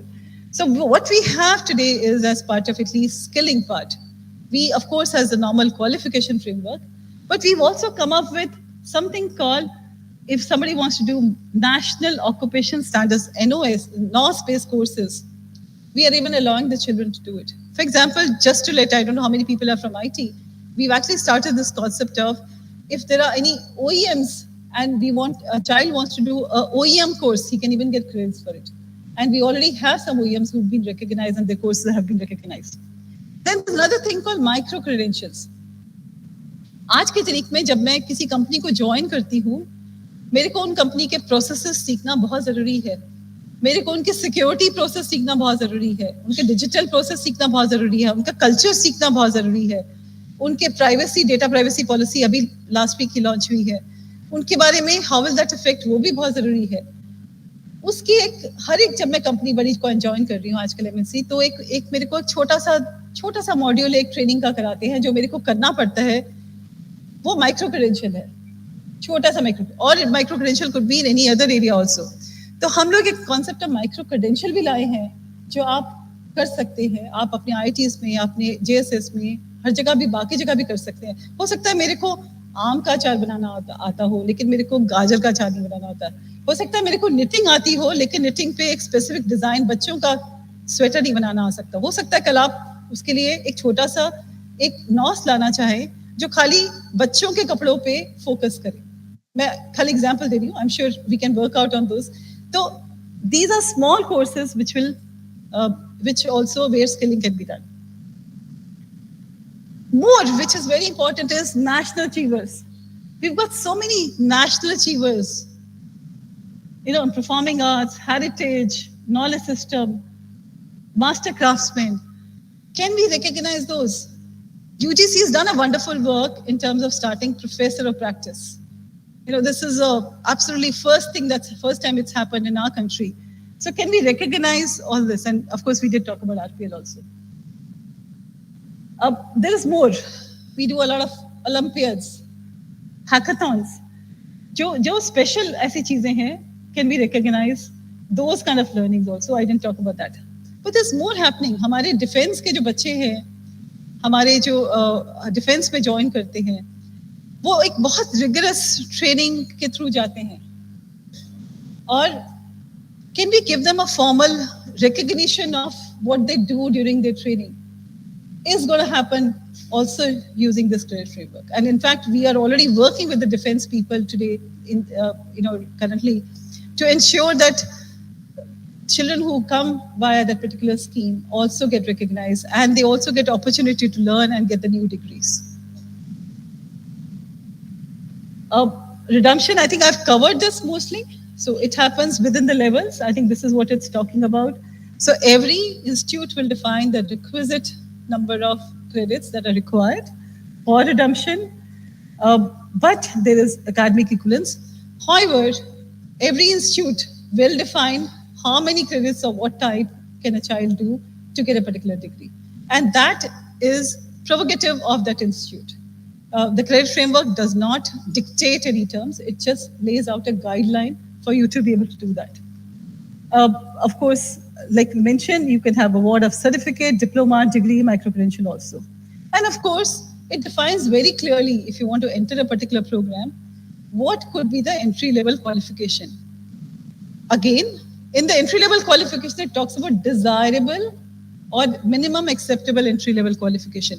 But like she mentioned, it may not be the complete one as required by that particular institute. For example, I may have done some courses, but IIT requires a JEE to be cleared. So every institute has a specific requirement that needs to be taken care of. However, it lays down the basic guidelines for the entry level. So some examples of how it's done. So you may have a case of a child, somebody wants to join and moved from one institute to another institute. Case could be that you move from one to another institute, but you have similar credits. And the institutes are of same ranking, similar time, the movement is possible. You may do different courses, and based on the institute who wants to take you, they also may accept you. So this actually tries to give you that what could be the basic process by which different institutes may want to accept you. So, for example, a first-year UG student who's BTech, he wants to take a second-year UG program. He wants to join a BA, for example. He started his BTech, but he wants to join a BA maybe. Can he do that? As long as the university where he wants to do a BA recognizes his first year of UG, wherever BTech he did that and the courses that he did, that would be possible. If they don't, he may be asked to do an extra course just to draw an equivalence. Equivalence is possible within the same band. I think we've already talked about it, answering this question. And if there is a requirement of extra learning anytime, like I said, अगर आपको BA history join करना है और आपने BTech first year किया जिसमें आपने maths, English, physics किया था, तो हो सकता है आपको कुछ BA history join करने के लिए आपको कुछ extra courses भी join करने पड़े. तो वो universities खुद define करेंगी कि हम ऐसे बच्चों को ले सकते हैं और अगर लेंगे तो उसमें ये extra courses क्या करने पड़ेंगे. अब फॉर एग्जाम्पल अगर स्कूल एजुकेशन 12वीं का बच्चा है, मैंने आपको बोला एंट्री लेवल भी स्पेसिफाई करता है, तो एक तो तरीका ये है कि आपने 10वीं किया और उसके बाद आपने 11th किया और उसके बाद 12th कर रहे हैं. But for getting into a school education और 12th equivalent you may do NIS 12th grade pass equivalent और you can do NIS course also. एक 10th क्लास का पास करके आप 2 साल का IIT के बहुत सारे लोग हैं यहाँ पे, इसलिए ये एग्जाम्पल दिया गया है कि अगर आपने 10th क्लास बच्चे ने पास किया है और उसके बाद 2 साल ITI करता है 10वीं के बाद, तो अगर वो लैंग्वेज कोर्स करे तो उसको 12वीं के इक्विवेलेंट का सर्टिफिकेट मिल सकता है। तो ये बहुत इंपॉर्टेंट है आप लोगों के लिए, आपके जो स्टूडेंट्स हैं, and we can have a maybe separate thing for ITI also if required be. अगर 10वीं क्लास बच्चा है और उसने 2 साल कंप्लीट किए हैं, 2 साल ऑफ 3 ईयर डिप्लोमा किया है, तो उसको भी 12वीं के बराबर हम दे सकते हैं। तो ये सब के सब ये जो चीज़ें हैं ये हमने NCrF में डिफाइन की हुई। अगर आप देखेंगे NCrF तो ये पूरा टेबल में हमने एंट्री लेवल किया है। And this is actually to promote education. हम ये नहीं कहना चाहते कि एक बच्चा अगर ITI चला गया तो वो एजुकेशन में वापस नहीं आ सकता। इससे हम उसको भी 12th की डिग्री देके आगे हम बढ़ा पाएंगे और वाइस वर्सा। ये सब कुछ एग्जांपल्स और हैं जो मैं जिसके बारे में बात कर सकती हूँ। Again UG eligibility. अब UG एलिजिबिलिटी के लिए हमको 12वीं क्लास का सर्टिफिकेट नॉर्मली चाहिए होता है UG सर्टिफिकेट के लिए। तो हम कैसे ले सकते हैं? या तो एक 12वीं का बच्चा है जिसने 40 credit UGC AICTE approve courses का किया और लेवल 4.5 से, या UG का फर्स्ट ईयर किया उसने, तब उसको फर्स्ट ईयर का सर्टिफिकेट मिल सकता है। अब ये कॉन्सेप्ट भी ला रहे हैं कि UG का जो फर्स्ट ईयर क्लियर करता है उसको सर्टिफिकेट मिल सकता है इस स्टेज पे। या फिर you can have a 10th class बच्चा who does a 3 years diploma. He is also equivalent to this kind of a certificate. So these are some equivalences that we've drawn, which actually will enable students of different types also to get or inducted into education and continue their education. Multiple entry, multiple exit, मैंने आपको बहुत सारे examples दे दिए हैं। और जब भी ये बनाया गया है तो एकेडमिक बैंक ऑफ ग्रेड से लिंक होगा और based on the regulator this can be decided. Again, this is again talking about the same. So certificate after completing 1 year in a discipline of a field, including vocational, जैसे ME options are available in all these areas. Certificate after completing 1 year in discipline of field, including vocational professional areas. Diploma after 2 years. ये मैंने आपको pictorial वे में समझाने की कोशिश की थी। अब मास्टर्स में भी है। अगर एक बच्चे ने मास्टर्स करना है, MBA करना है, वो कैसे कर सकता है, वो भी हमने यहाँ एग्जाम्पल देने की कोशिश की है। तो ये सब डिफरेंट ME ऑप्शंस अवेलेबल है। I just want to summarise some benefits before I finish the presentation. हमारे ख्याल से national credit framework will help students and students in a very big way, because every learner is what they are helping. Every learner will get benefit of their learning. So students get a very big benefit. It actually also helps institutions. One, you can start the multidisciplinary courses. You can use courses from other areas and combine them with education, which is what's happening. And you'll end up having industry-ready courses as part of these programs. More and focus a lot more on research and innovation. Distance education भी आप कैसे उसको क्रेडिटाइज करेंगे, वो इसके बारे में बताया गया है. Industry, I think, is a major beneficiary as part of this, because they will get industry-ready students from the institutes with this. अगर आप देखिए, अगर न्यूज़पेपर में हम सब लोग पढ़ते हैं, कई बार MBA की जो प्लेसमेंट्स होती हैं अच्छे इंस्टीट्यूट से, अगर आप देखें तो बहुत अच्छी जो प्लेसमेंट्स कई बार हो रही हैं, हम देखते हैं उन बच्चों को जाती हैं जिनके पास एक्सपीरियंस होता है. तो एक्सपीरियंस की बहुत वैल्यू है, लेकिन उसको हम अगर यहीं से क्रेडिटाइज करेंगे और बच्चे को एक्सपीरियंस वो देंगे जो इंडस्ट्री का एक्सपीरियंस है शुरू से ही, we are making children industry ready. But let's see what is government benefiting. I started my presentation with gross enrollment ratio and a target which our minister has given us. We are hoping that with this, we will actually be able to increase the gross enrollment ratio. And of course, we'll be able to actually reduce the demographic divide that we have today. And of course, our aim of making India the skill capital and the education capital of the world is, I think, what we'll achieve with this. Thank you so much. Happy to take questions from you people.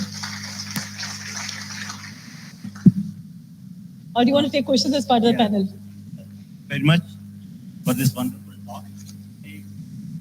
I think let me start the question. Being an organizer. So can we request the rest of the people? I would want Dr. Punia also. After the panelists will be there. So but I just want... will come. Happy to take some questions. There will be some questions like this. But there is panel discussion, okay? But couple of questions can you take? हाँ जी Just a sir. couple of. Okay. So, madam, you told about this online course examination. Online courses people can take, students can take, and they can get the credits for that. But the assessment procedure, but if it's a subjective type of exam, how do we really have an online assessment? Is there any guideline for that? Yes, the guideline, if you go through the guideline, covers it actually, and you have a very good question. So his question is that, online आज की तारीख में हम पढ़ाई तो कर सकते हैं, लेकिन assessment कई चीज़ों का हम online कर सकते हैं, कई चीज़ों का online नहीं कर सकते. And I think I covered that. हो सकता है मैं knitting कर रही हूँ, और knitting मैं शायद offline नहीं कर पाऊंगी judge. Even in auto industry, what we've realized is there are large number of qualification. जैसे इंजन खोलना है, अगर इंजन खोल के देखना है तो जो खोलेगा तभी मुझे पता चलेगा कि इसको इंजन खोलना आता है कि नहीं आता. So, like I mentioned, in the blended learning guidelines, we also define that, look, in this part, this type of qualification, learning can be online or offline, or of what blend. We also define assessment has to be online or offline. So, if the assessment based on the outcomes that are desired needs to be offline, it needs to be offline. So, जब हम कोई भी qualification आज की तारीख में बनाते हैं, एटलीस्ट स्किलिंग की बनाते हैं, उसमें बहुत क्लियर डिफाइन करते हैं कि कैसी असेसमेंट होती है. हो सकता है कि कल जैसे सिमुलेशन कर रहे हैं, आपको मैं एक वेल्डिंग एग्जांपल दे रही हूँ, तो वेल्डिंग के अंदर भी जो मैं देख रही हूँ, जो वेल्डिंग के हमारे पास क्वालिफिकेशंस आएंगे. अब वेल्डिंग जो है वैसे तो हम देखते हैं कि हाथ से होती है, लेकिन वेल्डिंग सिमुलेटर्स आ गए हैं. तो वेल्डिंग सिमुलेटर्स जो है उससे मैं लर्निंग तो कर सकती हूँ. जो टेस्ट है उसका हो सकता है 90%, मैं एज्यूम कर रही हूँ, मैं वेल्डिंग क्वालिफिकेशन नहीं बनाती, कि 90% पार्ट तो आप सिमुलेटर पर टेस्ट कर पाएंगे. बट 10% जब तक कोई वेल्डिंग की चिंगारी नहीं देखेंगे ना, तो बच्चा वो वेल्डिंग नहीं कर पाएगा. So there has to be combination, and that's why if you remember I mentioned there has to be combination of online and offline for every kind of skill assessment. There could be some which are all technology courses, and what we've come across is some kind of technology courses where assessment can be totally online. But in most skilling kind of courses, we're realizing that there is a blend that needs to be specified. I hope that answers. I think we have 5 minutes time before the next talk. So 3 questions. We'll take it. We have a panel discussion also after this where you can ask questions. And you've got people from different areas also who can actually address. 3 questions. Number 1. Sir. In the meantime, if somebody wants to ask any questions from me, I'm available. I may not be available for panel discussion.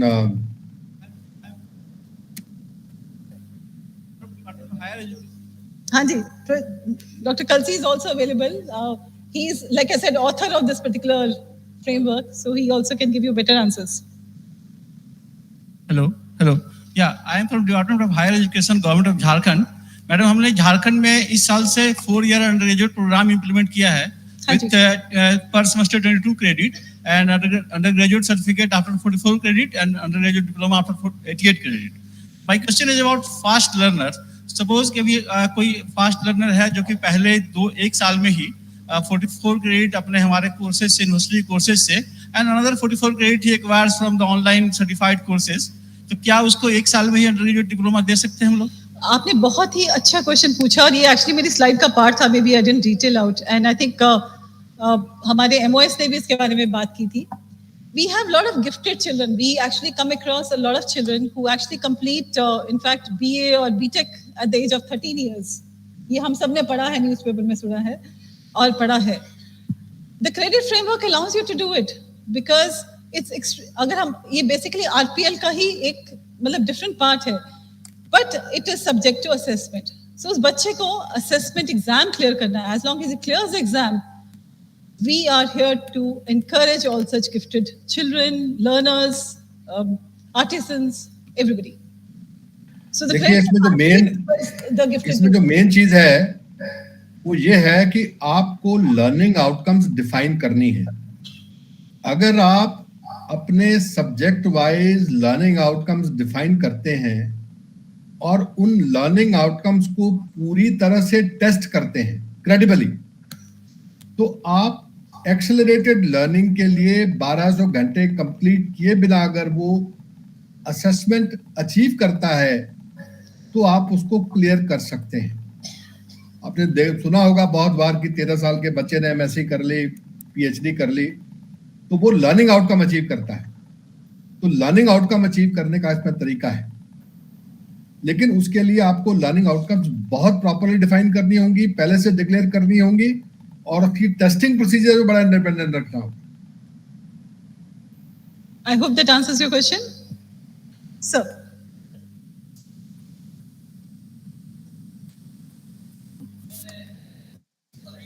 एक second, हाँ, because mic use करना जरूरी है। Madam principal ITI Jabalpur. हाँ जी madam, आपने बताया कि 10th प्लस 2 ईयर का ITI course plus 2 additional subject करने के बाद में 12th की इक्विवेलेंट सर्टिफिकेट मिलेगा। लैंग्वेज कोर्स करना जरूरी है। हाँ जी।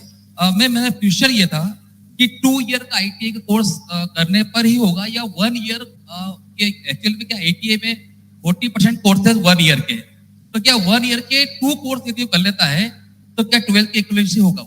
जी देखिए, 1 साल के कोर्स के बाद 11वीं होगी, 2 साल के कोर्स के बाद 12वीं होगी। और अगर आपका स्टेट बोर्ड चाहेगा तो स्टेट बोर्ड आपको आईटीआई के सर्टिफिकेट के बेसिस पर भी 11वीं और 12वीं अवार्ड कर सकता है, जैसा कुछ स्टेटों ने किया है। तो आप स्टेट बोर्ड के पीछे पड़िए और उससे कहिए कि लैंग्वेज का कोर्स हम अपने बच्चों को एम्प्लॉयबिलिटी स्किल में करा देंगे। आप समझ गए मेरी बात? मध्य प्रदेश में सर ये स्कीम जो है लास्ट 3 ईयर से लागू है सर ये। और लेकिन सर एक्चुअली में क्या होता है कि आईटीआई में जैसे स्टेनो का कोर्स भी होता है और एक कोपा का कोर्स भी होता है। तो मैडम क्या होता है कि 10th के बाद में यदि 1 ईयर के 2 कोर्स कर लेता है वो, आपको उसको एलिजिबल नहीं माना जा रहा है, वो वापस से उसको 11th करना पड़ रहा है। तो मेरा जो है सजेशन ये था, यदि आईटीआई 10th के बाद में यदि वो 1 ईयर के 2 कोर्स कर लेता है तो वो उसमें जो है वो 12th के इक्विवेलेंट होना चाहिए। आई थिंक सर ने आपका क्वेश्चन वैसे आंसर कर दिया। जी जी। वैसे तो 2 साल के बाद होता है, आपका भी क्वेश्चन बहुत ठीक है, लेकिन final decision I think state board को लेना है, जिसको आपको डिग्री देनी है। एक्सक्यूज मैडम, मैं ऐड करना चाहूँगा। तो अभी मित्र क्वेश्चन कर रहे थे, मैं national institute of open schooling से हूँ, मेरा नाम डॉक्टर टी.एन. गिरी है। अभी डीजीटी के साथ जो हमारा एमओयू हुआ है, एनआईवीएस का डीजीटी के साथ में एक एग्रीमेंट साइन हुआ है, उसके तहत जो आईटीआई के लर्नर्स को हम 10th और 12th का सर्टिफिकेट देते हैं, मैं उसके ऊपर मैं प्रकाश डालना चाहता हूँ।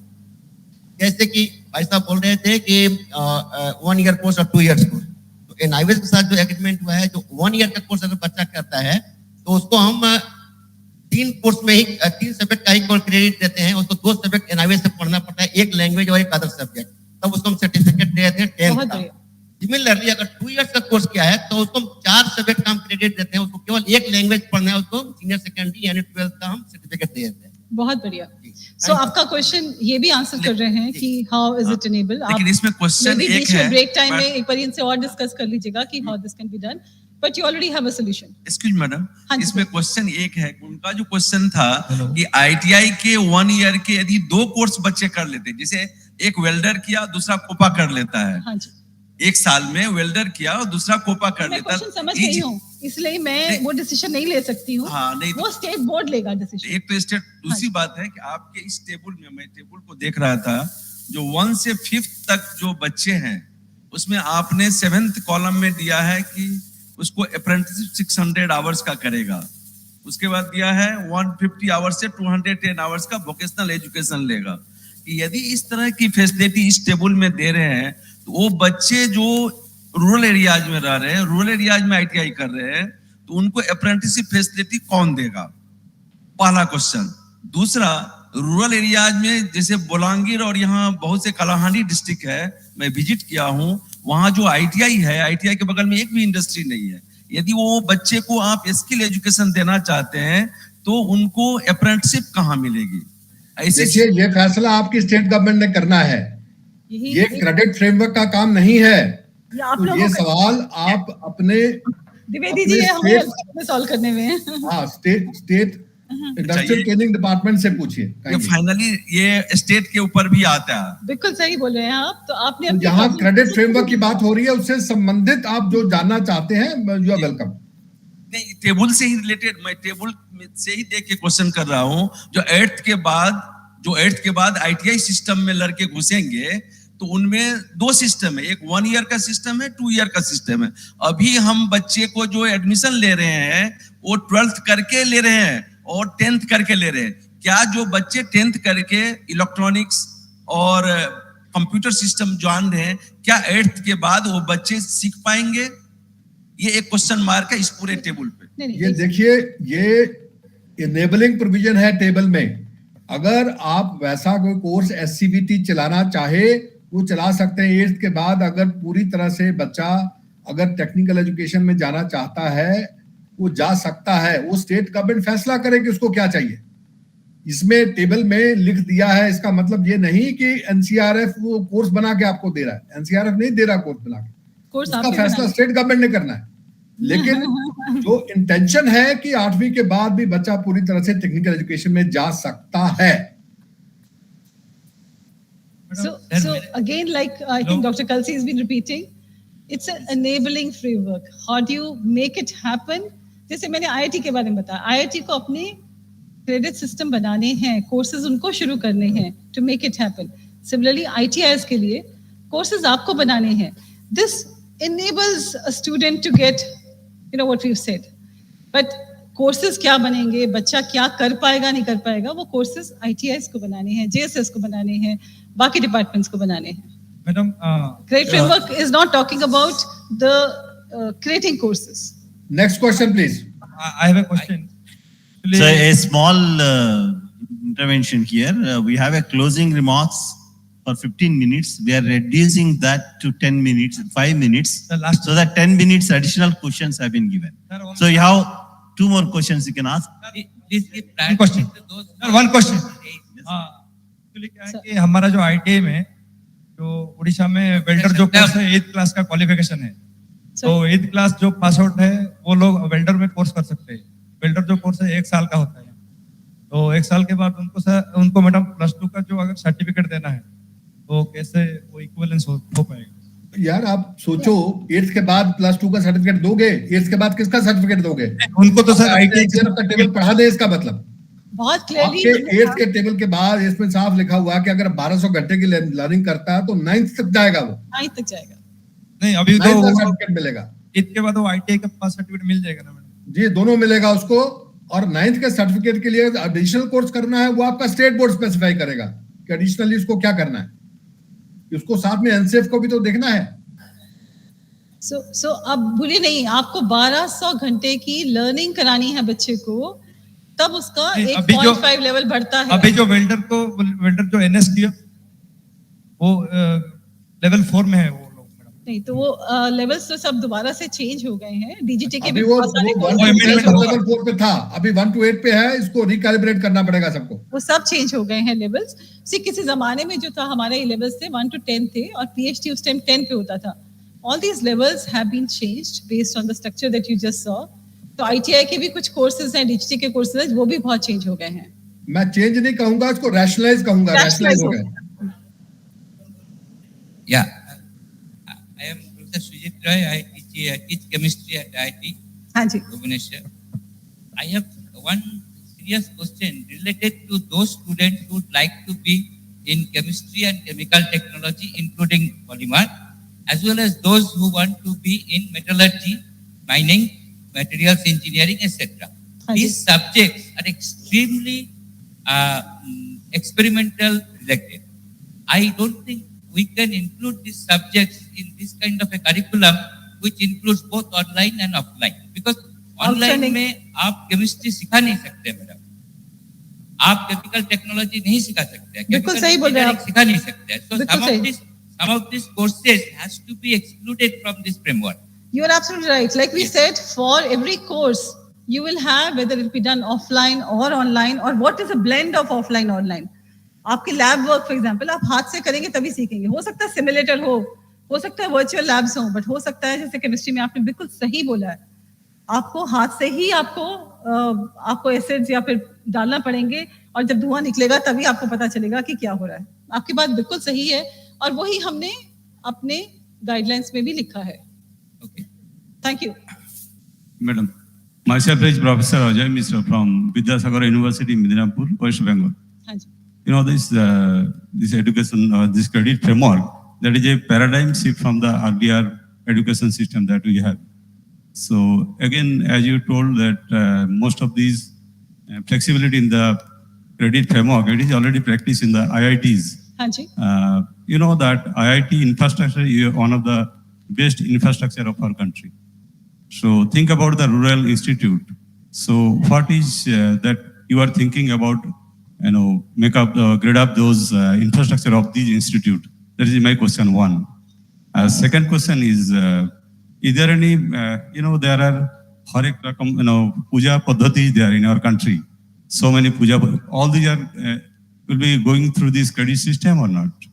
So, आपका पहला क्वेश्चन, मैं आपकी बात पूरी एग्री कर रही हूँ कि IITs में इंफ्रास्ट्रक्चर बेटर है, लेकिन जैसे मैं आपको IIT दिल्ली का अपना एग्जांपल दे रही थी, मैं 41 साल पहले पास आउट की हूँ, तब भी था, तो मतलब 50 साल से IIT दिल्ली जो है क्रेडिट सिस्टम फॉलो कर रहा है, तब उनके पास इतना अच्छा इंफ्रास्ट्रक्चर नहीं था, उनके पास एक कंप्यूटर होता था जिसमें करते थे, और वो कंप्यूटर तो आजकल बिल्कुल कोई यूज ही नहीं करता, तो infrastructure is one problem, but that's not the only problem. But आप फैसिलिटी देखिए आप क्या कर रहे हैं, आप हर एक स्टूडेंट को उसकी हर लर्निंग का क्रेडिट दे रहे हैं. आज के तरीके में जैसे स्किलिंग एरिया में देखिएगा, स्किलिंग के अंदर हमारे पास बहुत सारे कोर्सेज आ रहे हैं, जैसे मैंने बहुत एग्जांपल लेने की कोशिश की, अचार से लेके जेम ज्वेलरी से और बाकी, इन सब के कोर्सेज के हम जब कोर्स डिफाइन करते हैं, इनके सबके हम क्रेडिट्स असाइन करते हैं, और जब बच्चे की असेसमेंट हो जाती है, जो सेंट्रली डेटा हमारे पास आता है, हमारे पास NSDC के पास डेटा आता है कि इस बच्चे की असेसमेंट होगी और पास कर लेता है, तो उस बेसिस पे बच्चे को क्रेडिट्स भी मिलेंगे. आप ये सोचिए इसका कितना फायदा बच्चे को भी है. आज की तारीख में हम लोग एक gig economy, I don't know आप लोगों ने कितने लोगों ने इसके बारे में पढ़ा है, न्यूज़पेपर्स में भी आना शुरू हो गया है, जहाँ पे हम बच्चों को उनके स्किल बेस के ऊपर उनको हम हेल्प कर पाएंगे, यूज कर पाएंगे. इस क्रेडिट सिस्टम से वो एक एक्चुअल फ्री का ऑफशूट हमें मिल रहा है. हमें हर बच्चे की क्या क्या स्किल्स हैं आज की तारीख में. There is no database in this country where I know that हमारे पास इस किस्म के प्लम्बर्स कहाँ हैं, इस किस्म के IT एक्सपर्ट्स कहाँ हैं, इस किस्म के सिक्योरिटी एक्सपर्ट्स कहाँ हैं, इस किस्म के हैकर्स कहाँ पे हैं, या फिर इस किस्म की ज्वेलरी डिजाइन करनी है तो कहाँ पे है. इससे हमारे पास एक बहुत बड़ा डेटाबेस भी बन जाएगा ऑफ स्किल ऑफ इंडिया, जो हमारे पास नहीं है.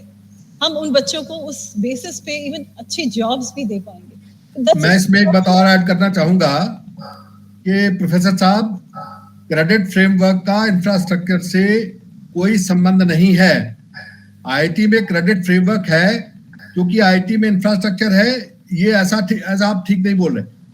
जो क्रेडिट फ्रेमवर्क है that is totally independent of the IIT infrastructure. हमने तो एक एग्जांपल बताया है कि IIT में 50 साल से काम कर रहा है, हर जगह काम कर सकता है, तो इसका मतलब ये है कि ये जो आपने क्रेडिट फ्रेमवर्क लाना है, इसके लिए आपको एक एनेबलिंग प्रोविजन दिया गया है. बाकी रूरल इंडिया में या रूरल स्टेट में आपने अपना इंफ्रास्ट्रक्चर कैसे बनाना है, क्या करना है, कैसे करना है, ये स्टेट गवर्नमेंट ने देखना है.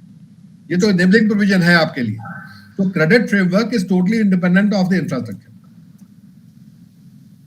मेरे पास कंस्ट्रक्शन वर्कर्स हैं जिनको हम क्रेडिट देंगे अभी, अब हम जो रूरल में काम कर रहे हैं, रूरल में ही उनकी टेस्टिंग हो रही है, but as part of this process हम उन कंस्ट्रक्शन वर्कर्स को भी क्रेडिट देंगे.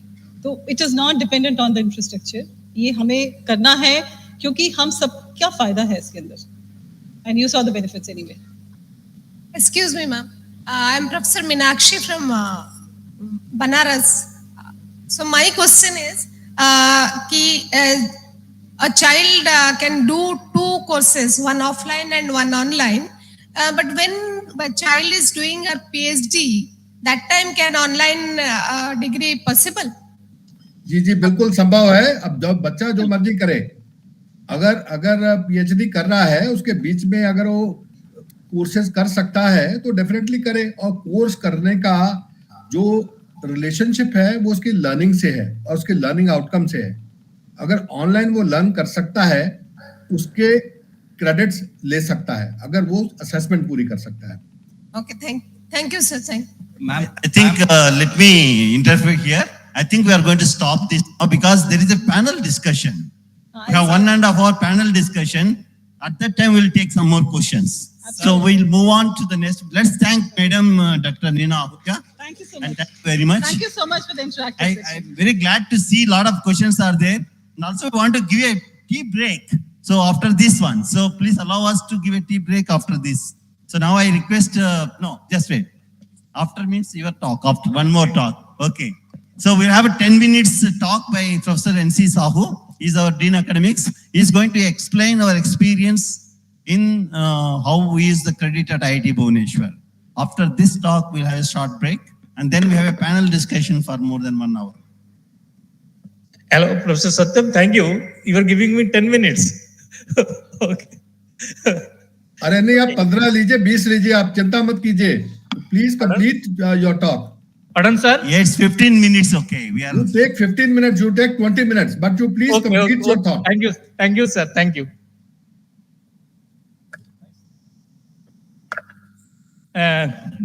Good afternoon, everybody. So I am Professor NC Sahu, the Dean Academic of IIT Bhubaneswar right now. And I will be talking about the credit framework that we are following right now in our institute. Yeah, so I will be just focusing upon the credit framework. Okay. So our institute is actually school-based institute. We have 7 schools. Just to tell you briefly, 7 rather than departments. We have the institute, schools: School of Basic Sciences, Electrical Sciences, Minerals, Metallurgical and Materials Engineering, Mechanical Sciences, School of Infrastructure. Basically, it is civil engineering, the programs they offer, and School of Earth, Ocean, Climate Sciences, and School of Humanities, Social Sciences, and Management. 7 schools, they offer different programs. Coming to the programs that we have, detailed, I'm just summarizing the academic programs we have. We have 6 BTech programs, 4 years, and 9 dual degree programs, 5 years, programs BTech plus MTech, and 14 MTech programs, 2-year program, 5 MSc programs, and also we have PhD programs in basic science or engineering sciences and humanities also. Basically, there are 5 years programs. And as usual, we, like all IITs, we also follow a semester system. We have 2 regular semesters. One is autumn semester, another is spring semester. Autumn semester from July to December, spring from January to May. And we have a very short summer quarter. It is just for specifically some people, some academically weaker students. In the summer vacation, we offer from May to July. And normally the classes continue for every semester. Regular semesters is 14 weeks per semester. And directly coming to the credit structure that we follow, first I am going to the undergraduate and dual degree programs, that is BTech and BTech plus MTech programs.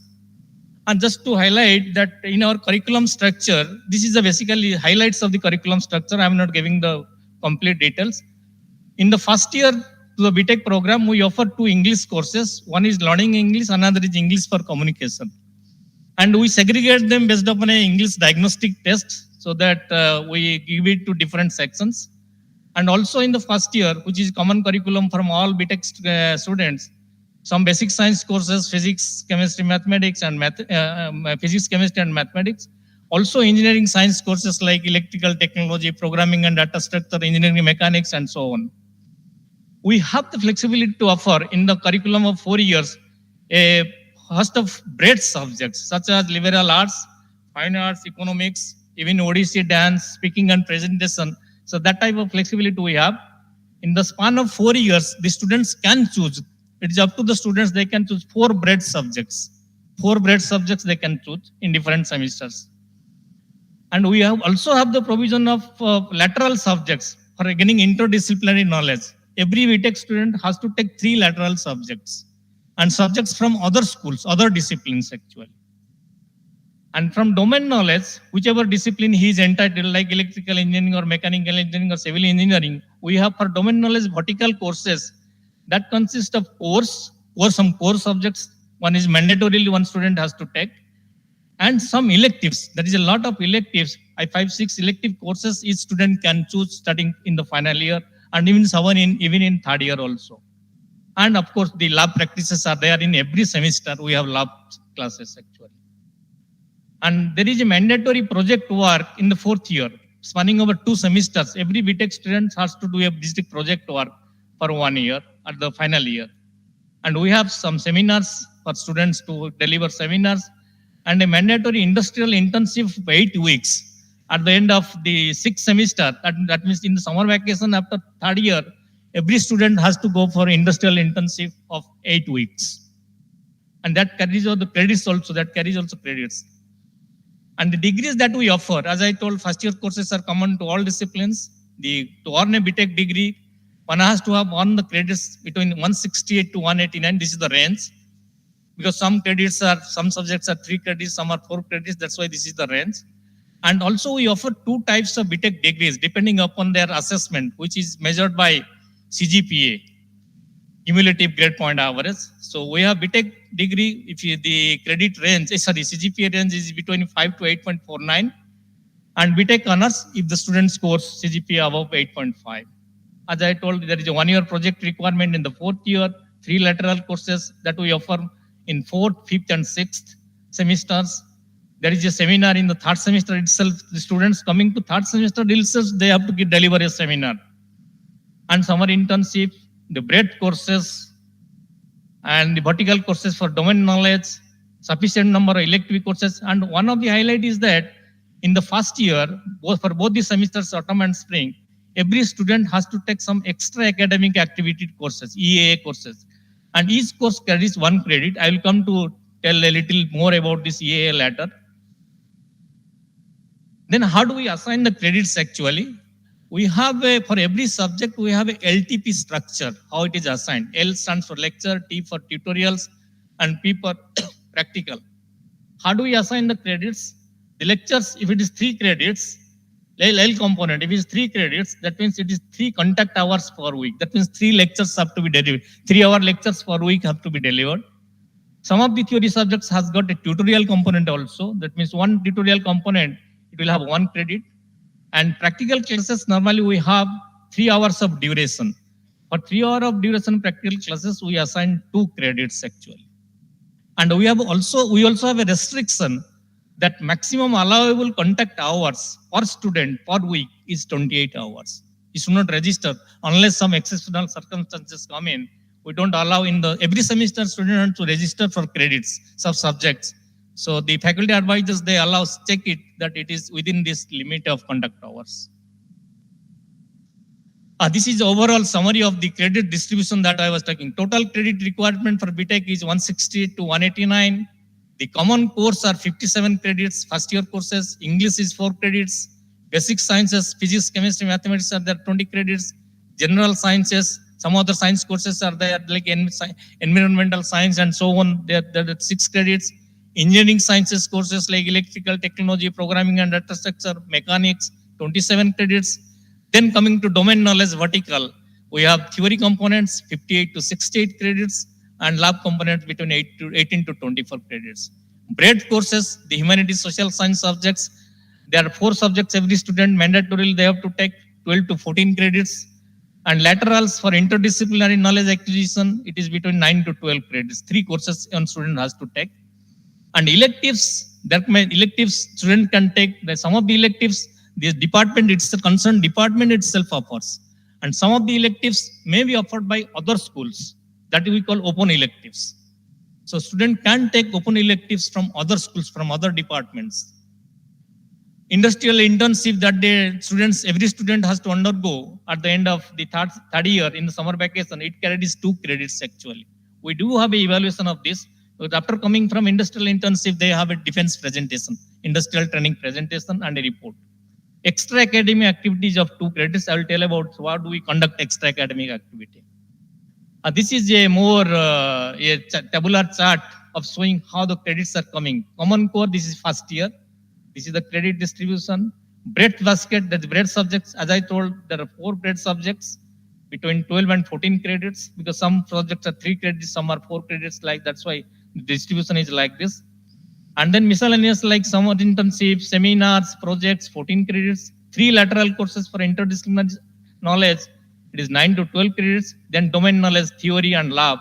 Total, it is a distribution, total is coming in this range for BTech degree and award. Now coming to dual degree programs, which have BTech plus MTech, both degrees. Within 5 years, they can get both BTech and MTech degrees. What is the difference is that the students in this category, the curriculum is that up to third year, that means up to 6 semester, the BTech program and the dual degree program, they have the same curriculum, same subjects they have to go through. But in the 4th and 5th year for this type of students, this category of students, they have a different curriculum that in these 2 years, the students have to take all the core theory and elective subjects from both BTech and MTech programs. That is slightly intensive in the 4th and 5th year. So all core subjects and labs of BTech and MTech programs are included. Suppose one gets BTech in mechanical and MTech, mechanical engineering, MTech in say mechanical system design. So the MTech program, mechanical system design, had certain core courses and core labs. BTech also has got some core courses, core labs in the 4th year.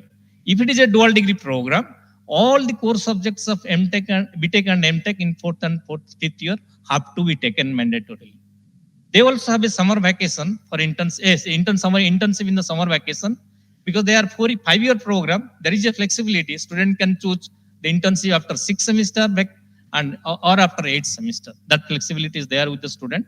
Total credit range is 220 to 225 for getting the degree. One additional is there because they are MTech students. As per MOE regulations, they can get monthly fellowship assistantship in the 5th year of their program. Right now it is 12,400 per month. This is just to have a quick look at this, how the credits look like for the first year curriculum. This is the subjects, LTP structure, lecture classes 3 per week, tutorial class 1 per week, total credit is 4. Similarly, all physics laboratory is there or chemistry laboratory, it is 003. There is no lecture component, there is no tutorial component, but only lab practical component, assigned 2 credits. This is how we distribute the credits in different subjects in different semesters. Coming to extra academic activities that we mandatorily offer to the first year students, every student has to undergo yoga classes. This is mandatory for all students. Then, out of 3 other activities like National Service Scheme or National NCC, National Cadet Corps or National Sports Organization, either NSS or NCC or NSO, one student has to choose one of them. Yoga is mandatory, one of these 2 we have chosen, one of these other 3. How do we conduct the yoga, EA activities? Sundays and beyond the class hours, because their classes become over 4:30 p.m. Then after that, all these classes are conducted actually. So this is how we conduct the extra academic activities, and it carries 1 credit actually. How do we evaluate it? Evaluation is based upon both written test as well as practical sessions. Yoga assessment carries 30% weightage based upon they have to demonstrate an attendance. We have yoga teachers also for that. And this other activity, either NSO, NSS or NCC carries 40% weight, and there is a written component. They like multiple choice questions or some subjective type is there, that carries 30% weight, and that is having end semester exam they have, and based upon that the credit is assigned. And this is a summary of the credit requirements of BTech and dual degree, different degrees here for BTech and BTech honors, and the time requirements, just a summary, 4 years, 5 years, and all these things. This is a summary. How do we perform the performance assessment of the students? For every subject, theory subject, we have this distribution actually. There is a teacher's assessment 20% that can be done through home assignments, class tests, tutorials, biology, attendance, quizzes, etc. So all these things the teacher has to tell to the students at the beginning of the class that how the teacher's assessment is done for that particular subject. Then we have a written test of written mid-semester examination, which is a written examination of 2 hours duration. That carries 30% weightage. And we have end semester examination, that is also written examination, which carries 50% weightage. That is how the assessment is done. For laboratory classes, we have laboratory tests, laboratory quizzes, and continuous assessment while going to the lab actually for the whole semester. And then how do we evaluate it? Because students give the written examination, then they score some marks. This is how the mapping table, the range of marks, M stands for marks. And in this range, tentatively the guideline, general guideline is this, that how the letter grades are assigned: excellent, A, B, C, like this. F is the fail grade. And every letter grade has got an associated grade point actually. These grade points and the credits for the subject are used to calculate the grade point average and ultimately CGPA. And that calculation is done based upon this, that is standardized, used for all other IITs as well. The semester grade point average, that gives you the same performance of the student in a semester only. In that particular semester, the assessment is done, what is his semester performance. And until that semester, the cumulative performance, that is assessed by the cumulative grade point average. And this is how the calculation proceeds. The credit assigned to that subject, what grade point he has scored, and this is the calculation procedure. And based upon final CGPA, either BTech or BTech honors, that is awarded. We do also have a provision if for bright students, if they want to earn additional credits in addition to the regular credits, if their CGPA, if they meet certain requirements like CGPA greater than 7.5, and they can approach and register for additional credits as well. But we do put a cap on it, subject to 33% maximum additional credits. That is for bright students if they meet all the requirements like CGPA and no backlog courses. There is also another flexibility that one can earn a minor in one discipline. For example, the major course like a student of electrical engineering, that is majoring in electrical engineering, he can earn a minor in computer science and engineering or mechanical engineering, even metallurgical engineering as well. But then he has to register for on extra credits. He has to have 18 to 24 credits additional actually to earn a minor. He has to register for minor, take these courses, earn the credits for minor discipline and the laboratory courses, then he can earn a minor. He can get a major in electrical engineering, minor in say mechanical engineering. So that type of flexibility we do have in our curriculum. Now, this is just some other flexibility in the evaluation system. We have a provision for summer quarter and supplementary examination. Summer quarter is basically for certain type of academically weaker students. If they fail in, some students, they fail in some courses, they can make up those, register for those courses that are specifically floated in the summer vacation. They can register for those failed subjects and take the exam again and they can clear it. That is a provision for academically weaker students. Supplementary examinations also is there. Difference between summer quarter and supplementary is there. For summer quarter, student has to go through the lectures again. Register, it is a fresh registration for the subject. Complete mid-semester, end semester, teacher's assessment, everything has to be done afresh. But for supplementary examination, only the end semester examination for subject which he has failed, he or she has failed, that only is taken at the final examination mark will be added. But we treat the supplementary examination as the second chance. That means he is retaking the test actually. So the grades that are assigned in this way, whatever grade the student gets, if he is getting after supplementary examination, if he is getting excellent grade, you will actually be awarded 1 grade less. That is to say that the student who is clearing in the first attempt and student who is clearing in the second attempt, there is some difference. And this 1 grade less, that goes on up to D grade actually, but one who is passing, that remains as P. We don't lower it to F actually. Passing means pass. Rest of the higher grades, 1 grade lower is actually given. And coming to the credit structure of postgraduate programs, MTech and MSc programs, we have similar type of, these features are there. I mean, this is a 2-year program. Credit requirement is 82 to 88. We do emphasize on research orientation in the postgraduate programs. Minimum CGPA per award of degree is 6.0. So to emphasize the research, we have certain research review reports. Each of 4 credits in the students have to submit a research review report on one specific topic. There are also 1-year thesis work, part 1 and part 2, in both the semesters in the second year. And certain elective subjects are also there. They can take that flexibility is there. They can choose the subjects as of their choice. And 2 seminars also is there. This is the MTech credit structure we have. Total credits for MTech degrees should be in this range, 82 to 88.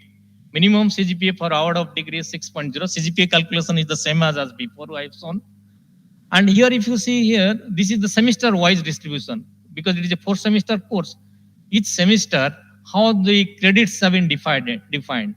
Core subject carries 8 credits. This is just a general guideline. Electives 10 credits. Laboratory practice 4 credits. Seminar, 1 seminar each student has to deliver.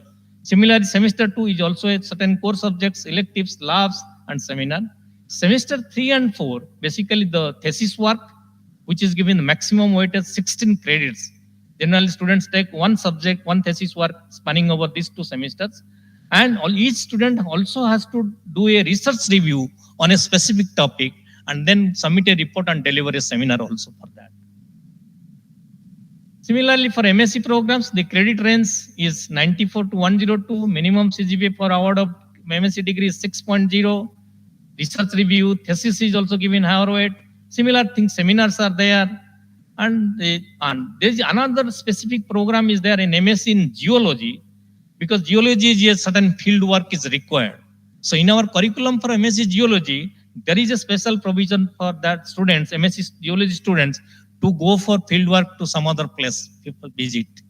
And that is a provision in the curriculum itself, and that carries 2 credits. They go in the summer vacation and winter vacation for this type of field works, specifically for MSc geology programs. This is the overall credit distribution for the MSc programs, theory courses, laboratories, seminars, thesis work, part 1 and part 2 in 3rd semester and 4th semester. Total range is 94 to 102. And then just to have a quick view of how the different core subjects and electives for MSc programs, different credit distributions for over 4 semesters that is given here. Just how we have in our curriculum, we have distributed the different credits in 4 semesters. And I think I come to my conclusion, the overall things. Thank you very much.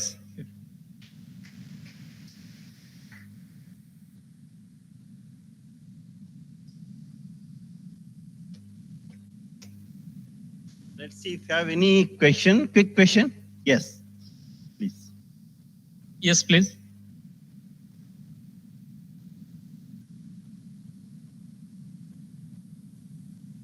Hello. Yes, please.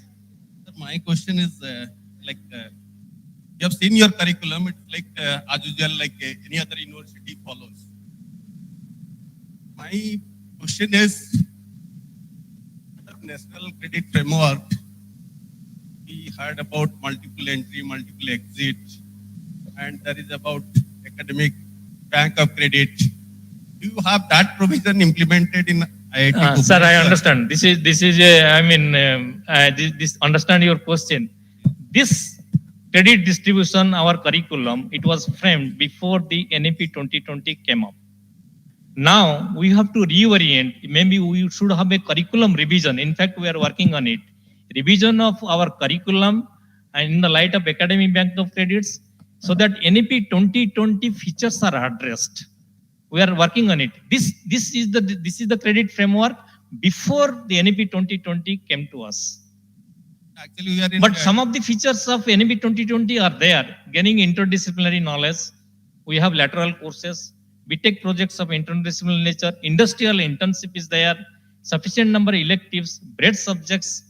Some of the features are already there. It was like a traditional, in the old syllabus, what we are saying before 2020, that was yes, the before practice. 20, yes, it came, yes. Now we are 2022. Yes. So 2 years has passed. Yes. Actually, another aspect like this academic, madam was showing one very nice graph, like academic, experiential learning, and the skill component. I could not able to see anywhere in the curriculum that aspect or in the assessment procedure also. So whether you have implemented. We have not, till now, we have not cast it in the framework of NEP 2020.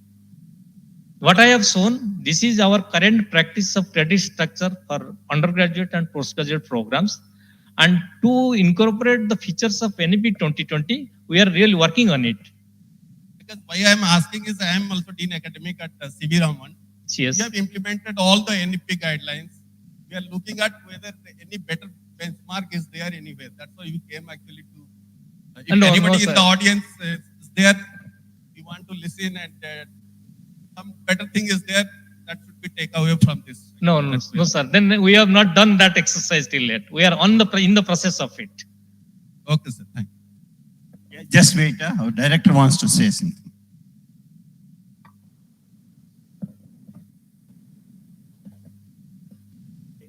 Hello?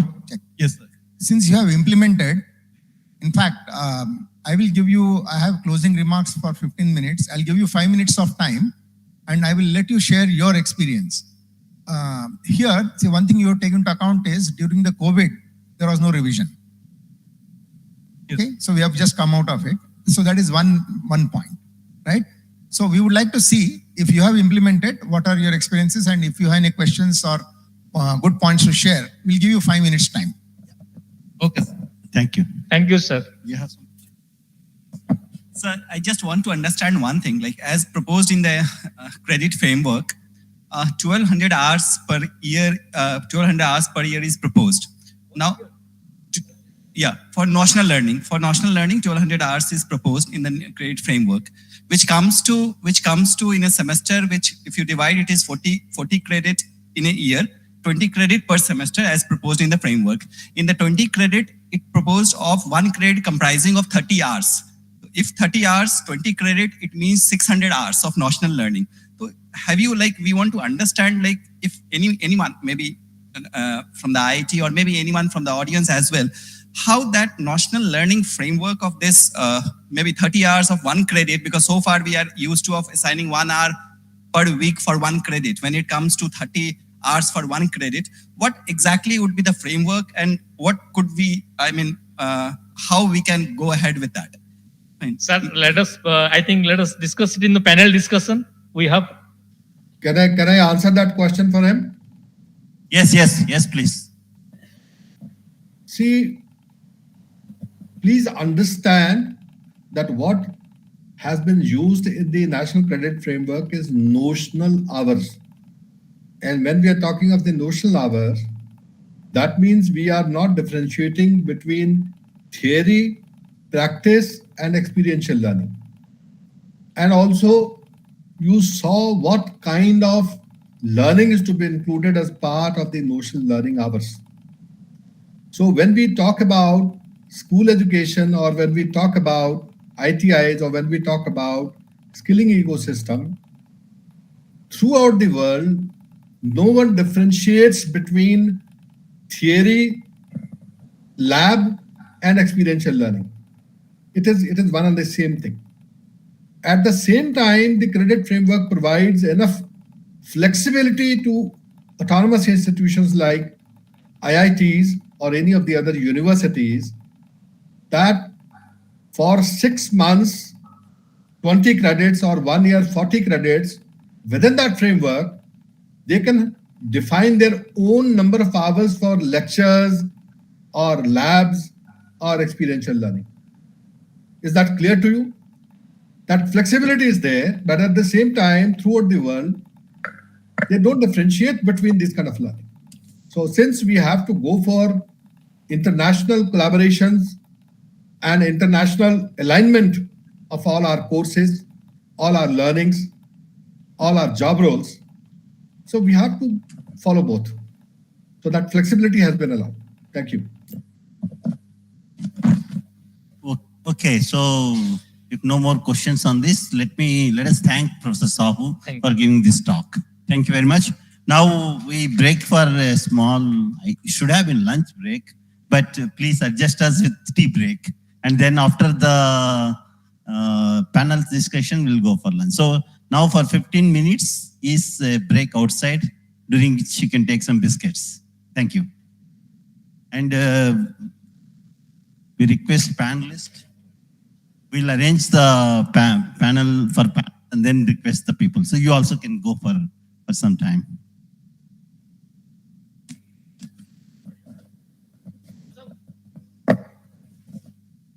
So let's put that.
do one thing. Actually, you put this side and that side.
So I think we'll start. That's so. Friends, please come inside.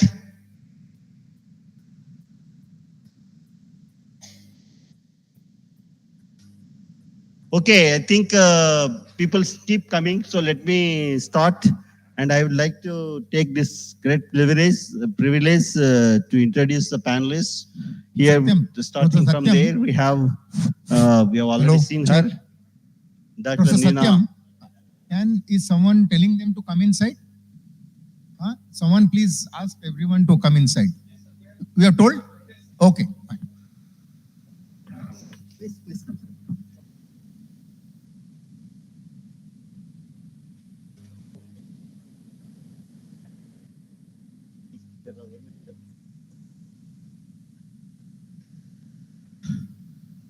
So on the panel, we have our director, IIT Bhubaneswar, Professor Karmalkar. We have from executive member, NCVT, the Dr. Nina Pahuja, and director NCVT, Colonel Gunjan Chaudhary, Vice Chairman AICT, Dr. MP Punia, Joint Secretary UGC, Dr. Gopakumar, Joint Secretary MOE and advisor, Mrs. Manmohar Kaur, and we have Director NIOS, Dr. TN Giri, and Dr. RP Singh. We have all of us are here, and here we are going to start this panel discussion. This is the most important thing. This is where we get the back. Your feedback is the most important for this framework to be successful. So please be open. Whether some of you want to start, I start. You? Okay, please give the mic to them. Yeah, please. Start somewhere. And then I request respective persons here to, yeah, please. Thank you, sir. You can introduce yourself, that would be nice. So I am Dr. Ashish Shukla, Associate Dean Academics in GLA University, Mathura. So in Uttar Pradesh. Please. So actually, my question is related to that BTech honors portion. In some of the private universities, we are offering BTech honors. But here, when we see NEP guidelines, they said that normal UG degree, if the normal UG degree is of 3 years, for honors or with research degree, you have to devote extra 1 year. So BTech is already of 4 years. So how will define this BTech honors or BTech with research in this 4-year duration? This is the question. So Dr. Nia wants to.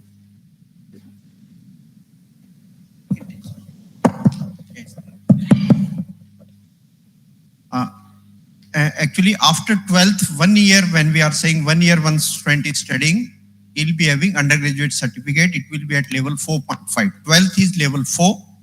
1 year of education, it is adding 0.5 into that level. It will be 4.5 undergraduate certificate.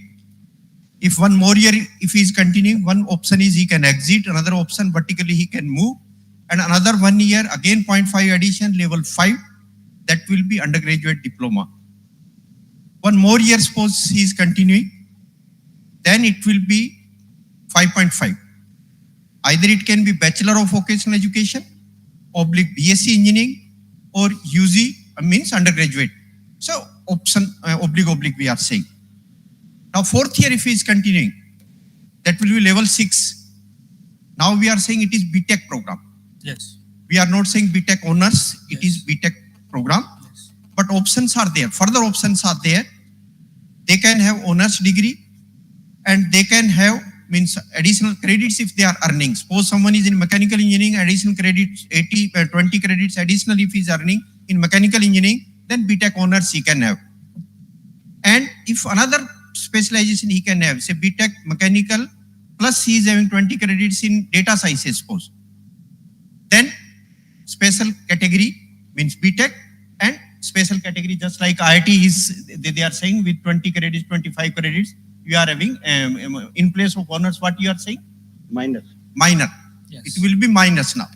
So that sort of mechanism we have devised in this national credit framework. Yes, sir. So for example, if candidate is having BTech with minor or BTech with honors having extra credits. Yes. So MTech degree it will be of 2 years for that candidates or for 1 year of that? Again, in this case, someone has done 4-year BTech vertically is moving, level 6.5. He can exit from there, it will be MBOC, Master of Vocational Education. If he is further moving apart, one more year if he is spending, then level 7, it will be MTech. MTech is for 2 years, BTech is for 4 years. Yes, Same pattern which we are having at present. Got it. Thank you. Doctor. Thank you, Dr. Punya. Anyone wants to add? You just, okay. I just want So, to add what Vice Chairman AACT Dr. has Gopakumar. mentioned. Yeah, I just want to add that there are 2 levels for masters, 6.5 and 7. 6.5 for general education. Those students who come after completing a 4-year undergraduate program will be doing a 1-year master. Those who are completing 3 years undergraduate program will be doing 2 years masters. Irrespective of that, in professional courses like BTech and all, after 4 years, it is a 2 years is a must in masters. That is the reason that has been kept separately at level 7. Good afternoon, sir. Yeah, Sanjay please Singh. introduce. I'm Sanjay Singh, professor in Maulana Azad National Institute of Technology, Bhopal, and looking after Associate Dean, PG and PhD.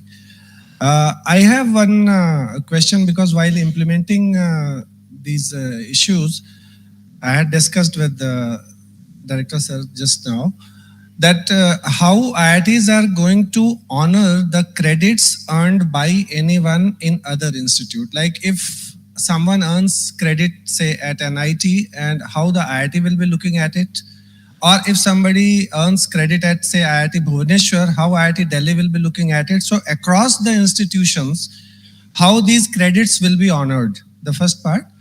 And second part, when we are talking about credit framework, there are many duplication of subjects, there are possibilities. So why don't we talk about the national credit curriculum framework, or if we define that way, because in +2, if we look at the syllabus, many of the mathematics, physics and chemistry courses, they are being repeated in the first year of the engineering everywhere. So we can work out on those issues also. So these are 2 queries, if you can address, please. Yes. Professor Karnmalkar, you would like to answer? Yes. Yeah. So the first part I will answer. This honoring is tightly linked to the specification of the or description of the course in terms of learning outcomes. This is very important. So unless the learning outcome concept it gets implemented, we cannot implement this credit framework. This is a very important thing. For example, suppose let us say a course called semiconductor devices. Let us say it is done in institution 1 and institution 2.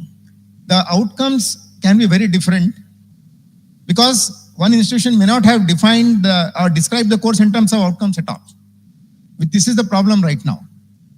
Once you define the course in terms of outcomes, then it is possible to transfer. Because if the outcomes match with the outcomes that are expected, right, then you can transfer the credit.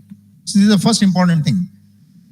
As far as the second question was related to curriculum. Curriculum. You have said that why are we repeating the 12th standard maths, physics, and so on in the engineering colleges later? The way I understand it is the level of application is higher in the engineering courses. That is my understanding because I am myself a BTech from IIT. So I know the level of physics that was done in the 12th standard. I am from 11th standard those days. And the level of physics that was done in the engineering. So I think the level of thinking required is higher. That is what I understand. That is why the certain concepts are repeated. So the knowledge level may be the same, but application level is higher. That is my understanding. Maybe others would like to answer. Just slight addition I'll be doing, Director Sir. In fact, What, Madam, just I'll add then. Okay. Your question was that this national credit framework we are saying, why it is not being said national qualification framework? That was the I think curriculum framework like this one, curriculum framework. Actually, there are 2 parts. One is basically for framing the credits, another is framing for the curriculum. So one part is National Higher Education Qualification Framework. Another one is which is finally responsible for designing, developing the curriculum part. Another one is credit part. This national credit framework which we are discussing here, it is basically how many credits in a semester, how he'll earn, how he'll exit, how he'll enter, how those credits will be entertained like this one. So that framework we have taken here. This curriculum part we are not discussing here because NCrF is separate part. Curriculum framework part is separate. Yeah, Dr. Nina. So I think on the standardization, you may have some comment on standardization of the like outcome, what you mentioned. Professor Punia has already answered the question that you asked possibly. I think it's already addressed, so nothing else to add. Now on the first part, standardization, like the way Professor Karnalkar mentioned about the output, what is comparable, are we really thinking of standardization some way? Is there a discussion or some meeting has to be formed? Some committees has to be looked into this? Yeah, see, all the IITs will have to comply with this. The first step is specification of all the courses in terms of learning outcomes. This is important because only then all this transfer and everything is possible.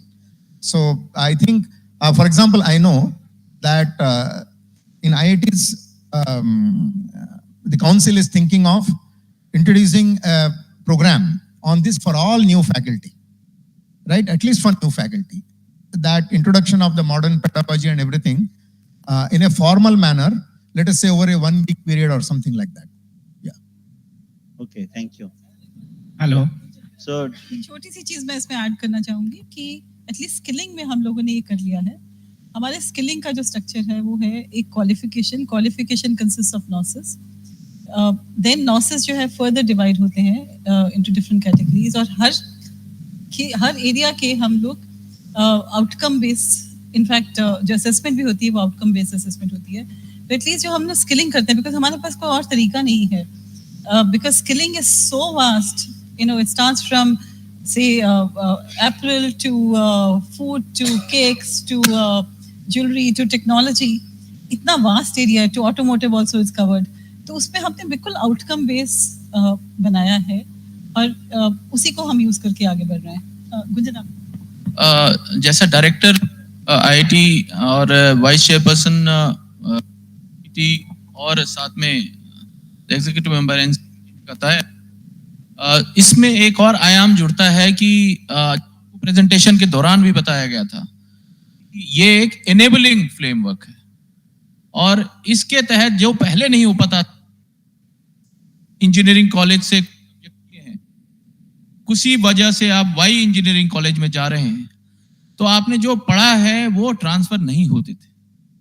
तो आज ये हमने एक दरवाजा खुला है आपको facility की है इनेबल किया है कि ये प्रोविजन है लेकिन जो हमने जो पॉइंट रख ये रेगुलेटर को डिसाइड करना है ऑटोनोमस बॉडी लाइक आईआईटीज को डिसाइड करना है कि कैसे एक्सेप्ट करें. One of the example is NIRF. अगर वो देखें कि NIRF का है तो हम ले लेंगे या क्या करेंगे. This is one of the वेग example which I can give. Otherwise it is upon the regulators, upon the accepting and also the body which is offering the credits or subject to be they come into play overall. इन्होंने जब बोला मुझे मैं add करना चाहता हूं. इन्होंने अच्छी तरह से बोला कि दरवाजे खुले हैं, ये इंपॉर्टेंट है.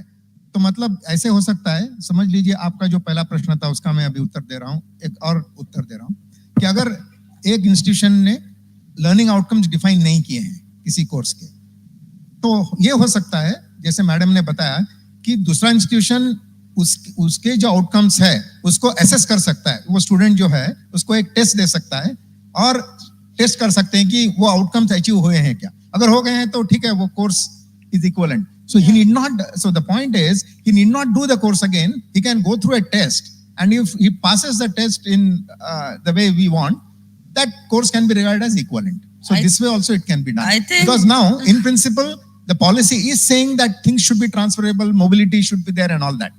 So I think that is advantage of a policy saying that this is how it should happen. Yeah. I agree with the director because this is the framework. This has been provided, but modalities are yet to be worked out, and it is between the institutes to find out what is their comparable grounds on which they can take up the students from the one college to the other. So this is institutional specific, and between the two institutes, they can devise a frame, I think a standard or something like that, so that they can compare one child from the one institute to the other one. So it's amongst the institutes to find out. Yeah, I think it's good to know that doors are open now, and let's work on the modalities based on what's in. So Yes, next sir. question, can we go to the next one? Yeah, sincerely, we have done that kind of thing. We were also planning the similar kind of thing which you are telling, that there should be some kind of entry the test, and if the student qualifies, then he can opt for that. So that's a good suggestion. Yeah, let's move on to the another question, please. Hello. Yeah. Ramakant Paningrai from Professor Civil Engineering, Bira Student Science Technology, Burla. I have no question on credit framework. I want to ask a bigger question on GRE. If you will ask, then I will ask. I believe that NEP will start from the school level. And the major problem in the school level education. We are talking about higher education, skilling, class level 2, level 5, level 6, all these things, right? There is no doubt that this framework will go there. But the problem is that if you analyze the things, the main problem is the foundation, school education. In the school education, we have a lot of issues. This is not being addressed, I think so, because many dropouts start from the schools. And in the schools also, you have not the qualified teachers to teach the students at the grassroots level, which is then how you are targeting within the 10 years from GRE to from 27% to 50%, huge task. But unless otherwise the school education is strengthened and we have the framework for the grassroots level from classroom in rural areas, it is very, very difficult, I believe, to get another 10 years. May I know what the policy makers are doing to get that point in your future? Thank you. So I think we understand the comment, unless there are some comments about that one, because this is not related to NCrF directly. I know, that is why I am asking that this is unless you get the school education, how will you get these things? So let's see. Okay, we have a joint secretary, Dr. R.P. Singh, CBSE. You would like to speak to for that. Okay. Thank you, sir, for the opportunity. And since the question has come for school education, so there are two things that you're talking about. One is the facility compared to the city and the rural, and the quality of teachers. Like sir was mentioning in his opening address, teachers are the fulcrum of the national education policy. So teacher training, very big thing that is being addressed by CBSE also. And we are doing training program for teachers.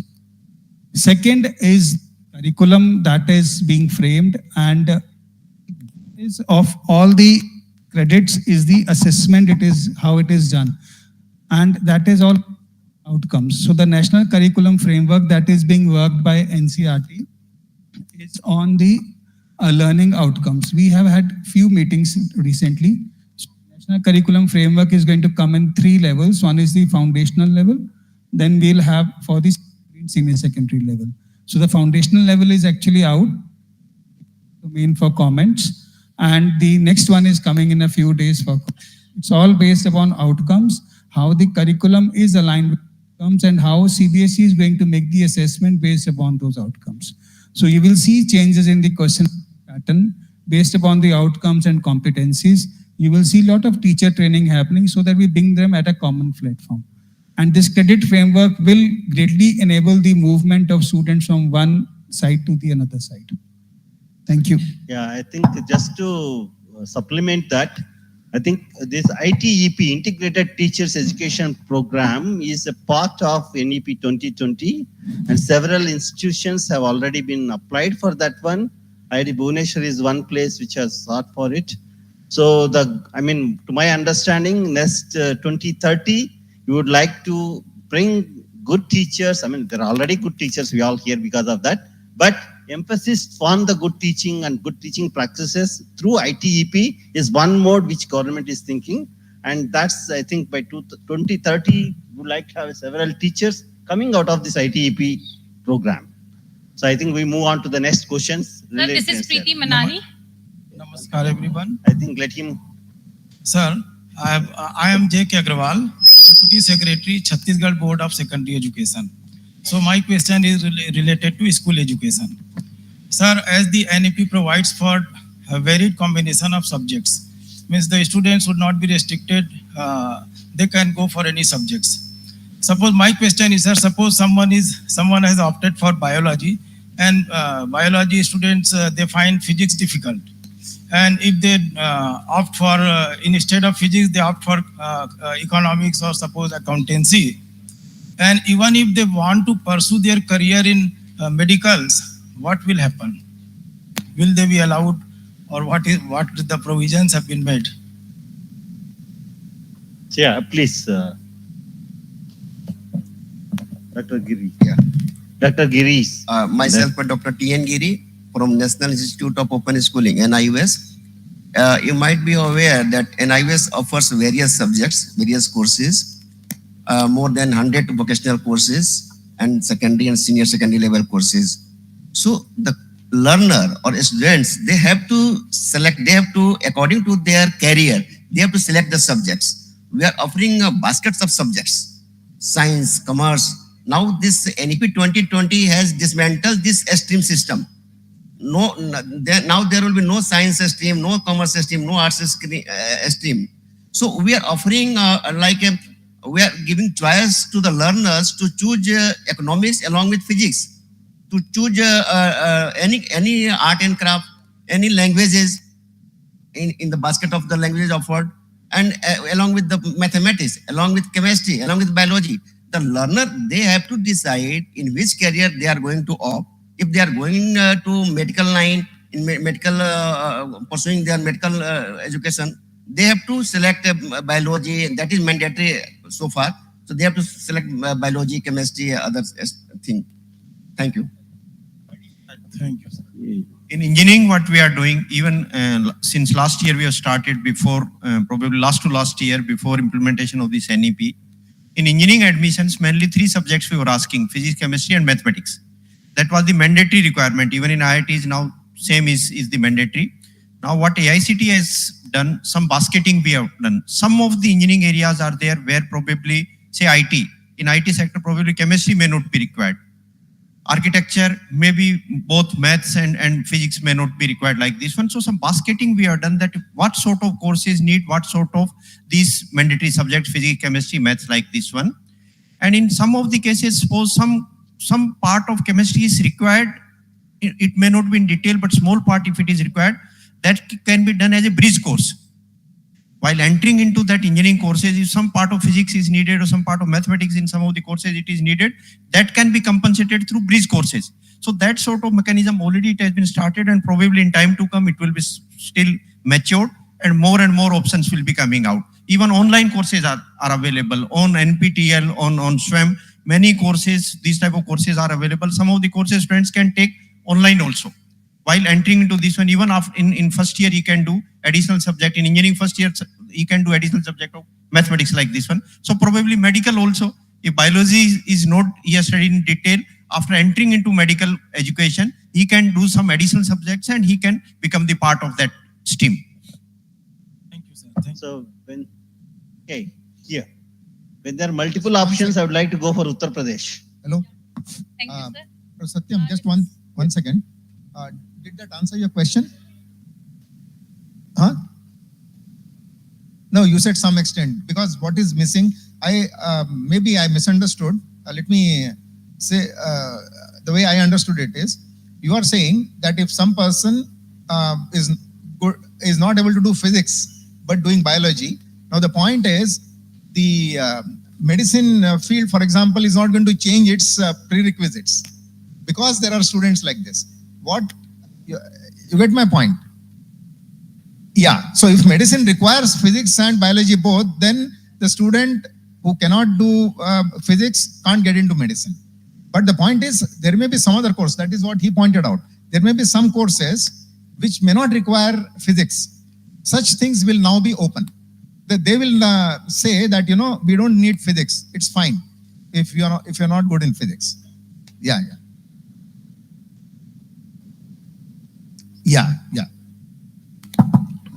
Sir, Dr. R.P. Singh. Yes, please. So if I may add here, what the previous question and this question, CBSE has now initiated something called as an exposure studies, wherein the principals of schools, of the government schools and the private schools, will be sent to higher education institutes. So, and opportunities will be given to higher education institutes to come to the schools also. Because sometimes what happens is schools work in their own and higher education work on their own.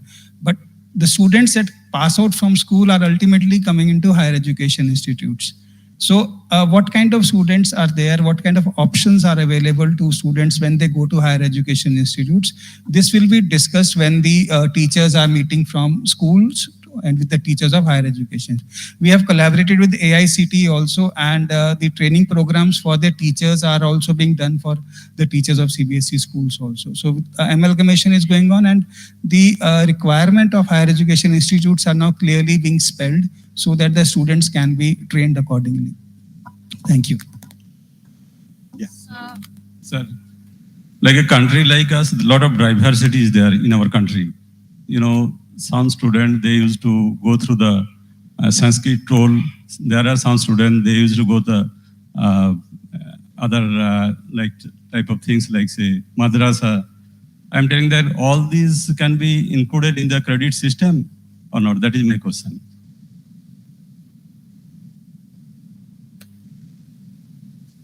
You want to know the basket? Yes. So can you please repeat the question because we didn't understand. In a diverse country like us, you know, there are various types of education systems are there. Like in the Sanskrit tolls, like they used to learn the Sanskrit and different puja paddhatis there, you know, your system.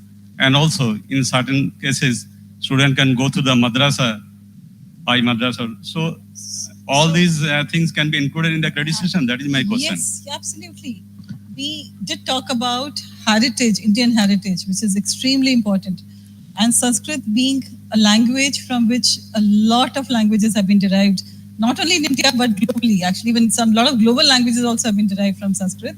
In fact, we already have some vocational courses that we've started. We've actually requested the early level courses, which we are starting on Sanskrit very soon.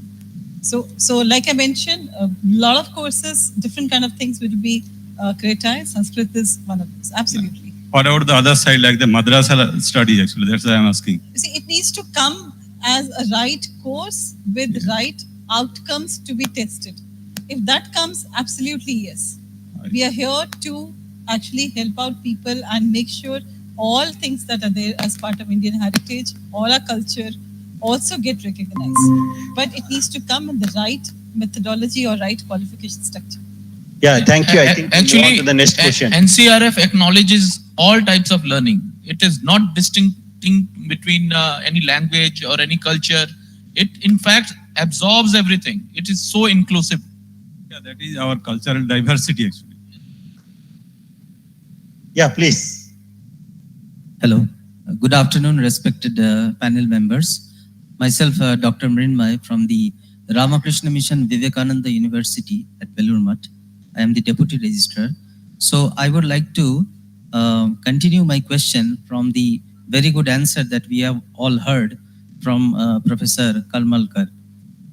Sir, we are in a university system, and suppose a student comes to join the MSc program and he does not qualify the JAM exam and he does not qualify to get into an IIT. He enters our institute as an MSc student, and at the end of first year, he makes a wish to switch to an IIT. So, as I learned from your answer, there should be a certain number of courses and credits that he should earn in the first year of MSc, and those courses should have learning outcome which will be evaluated and which should match with certain learning outcomes at the other system, say here, that is the IIT. So how do we know, because this, we understand the spirit is opening the doors for many, for entry. So how do we know that what learning outcomes we should have so that a student knows that if he qualifies for this or if he studies all this, he can make a move? That one question as far as the entry, as far as opening is concerned.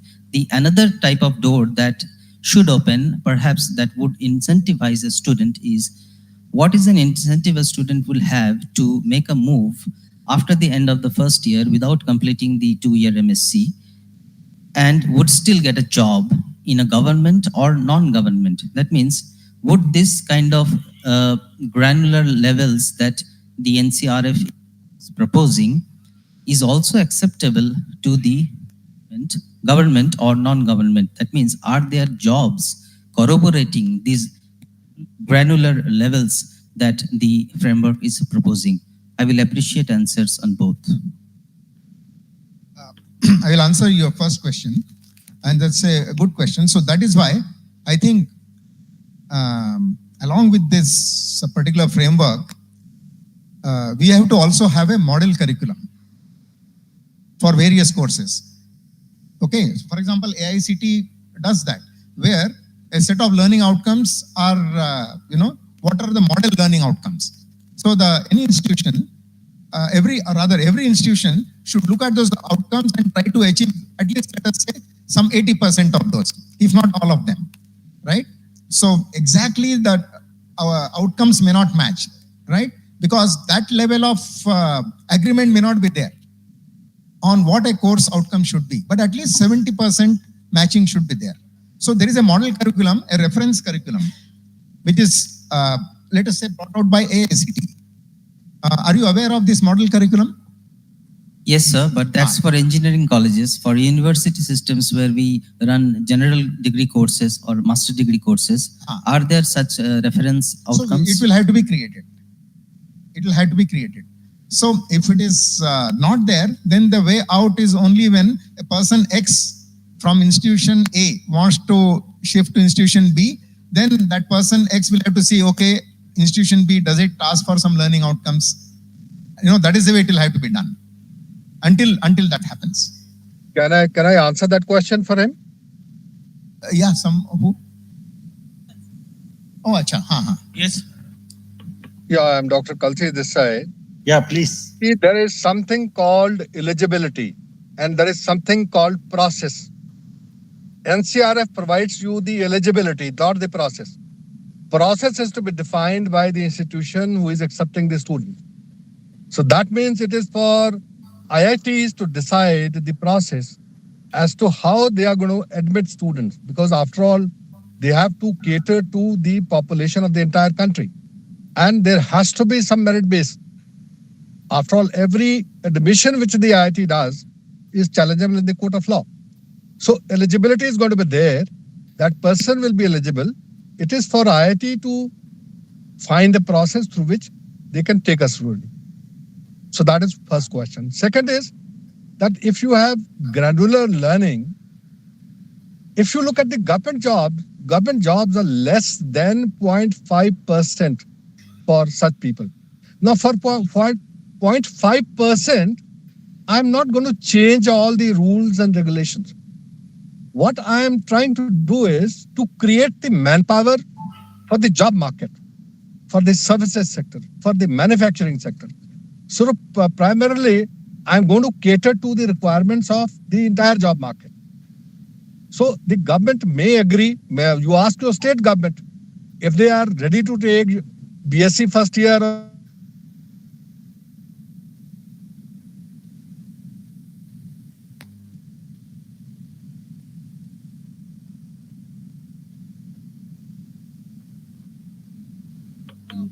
Let me continue from what Dr. Kalsi was saying.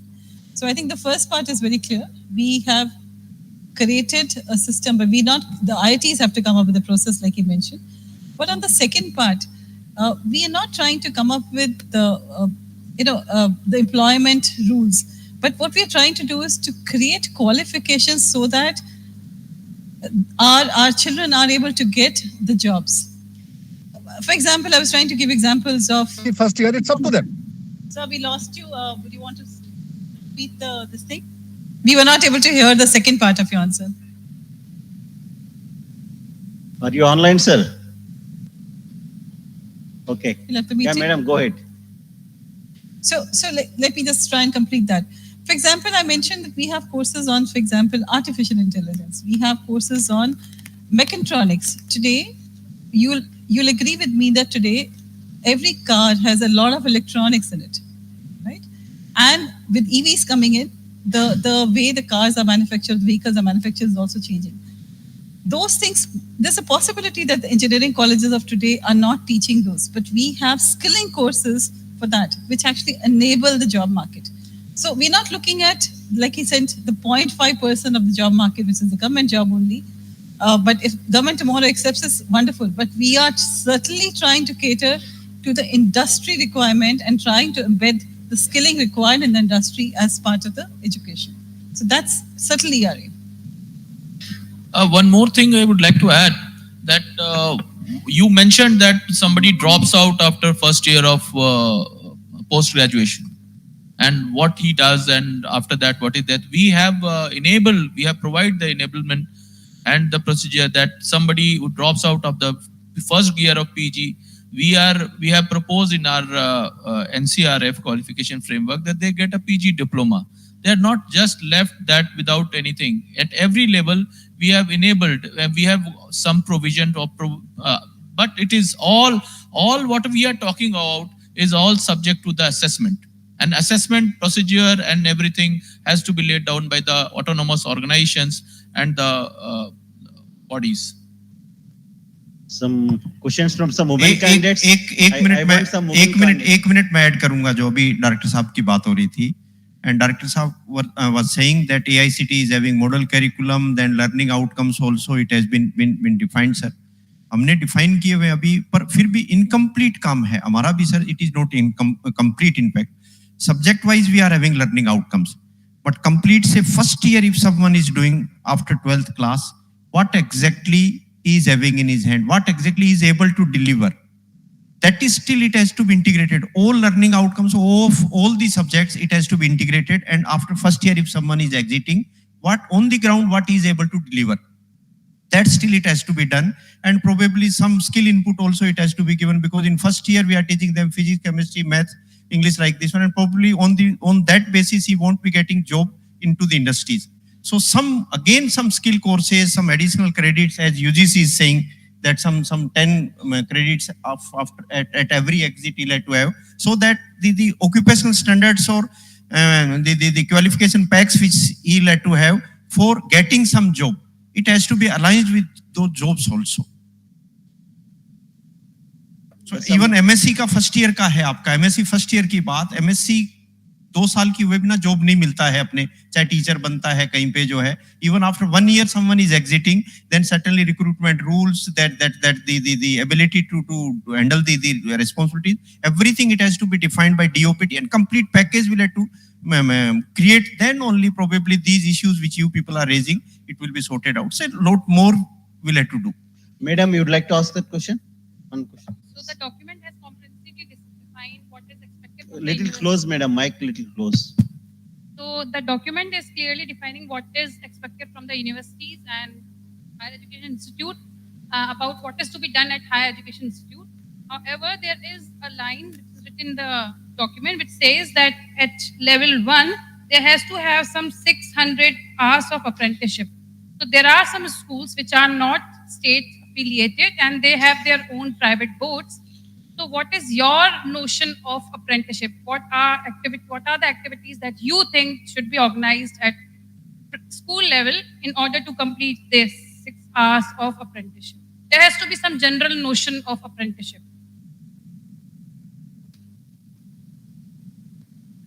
See, the school. We cannot leave the entire thing on the state, that the state will organize some of the activities, the state will guide what is to be done.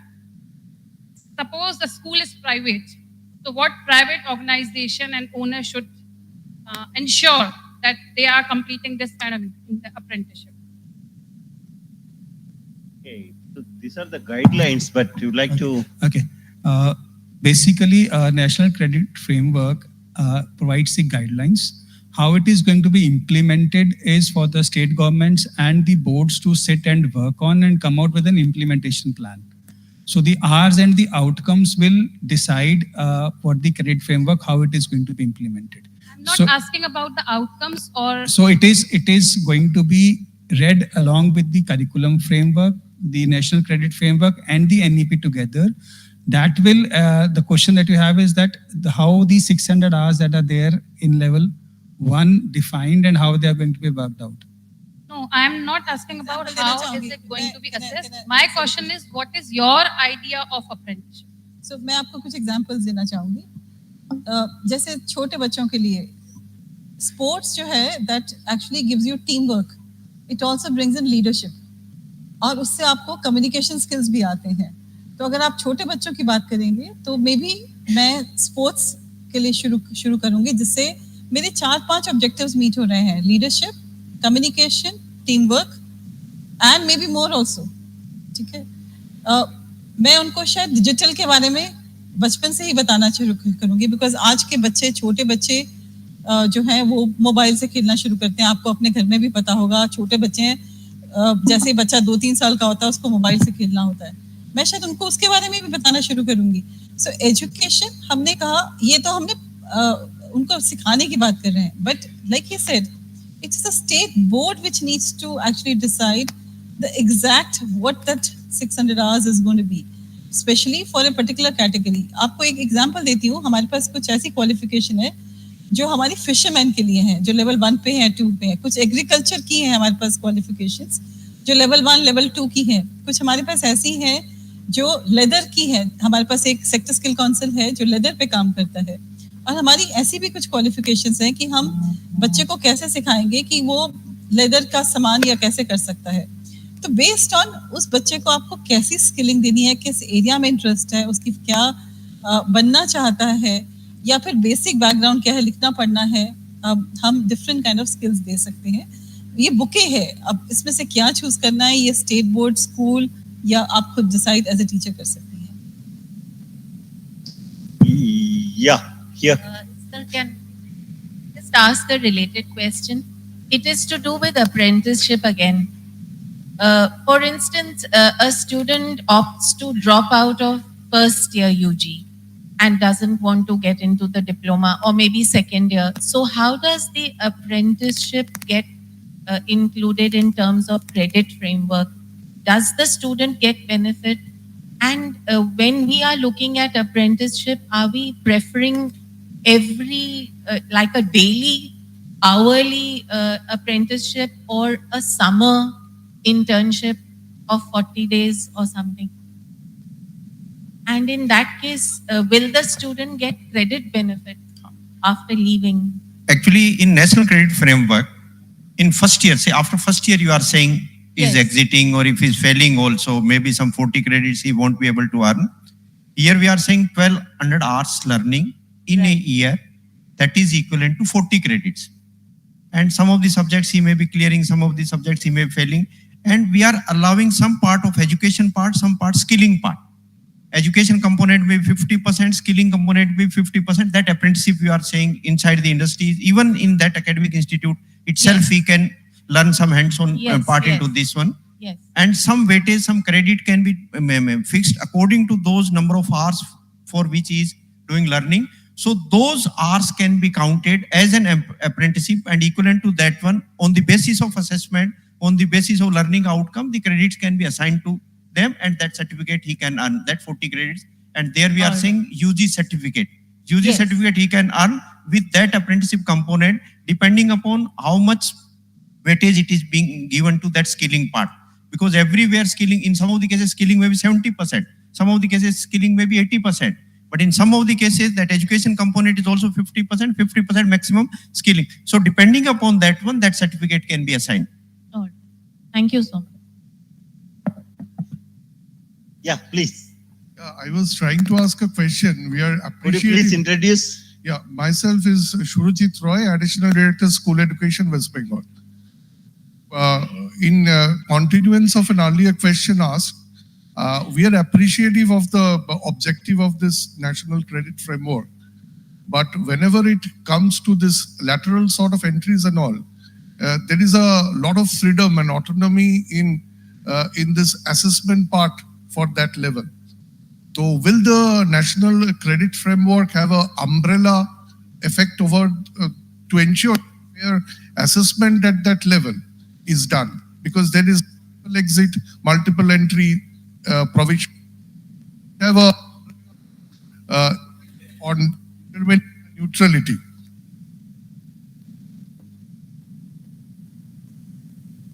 Let me talk about the skilling system because I think that's where I can talk about. For UGC and for AICT, we have representative, but for skilling, we actually have come up with complete guidelines on assessment process just to ensure that the assessment is fair and is also correct. We also have ways to ensure that assessment can, with the new guidelines that have just been launched recently, we also have a process that sitting in Delhi, will be able to watch the online assessment process which is going on.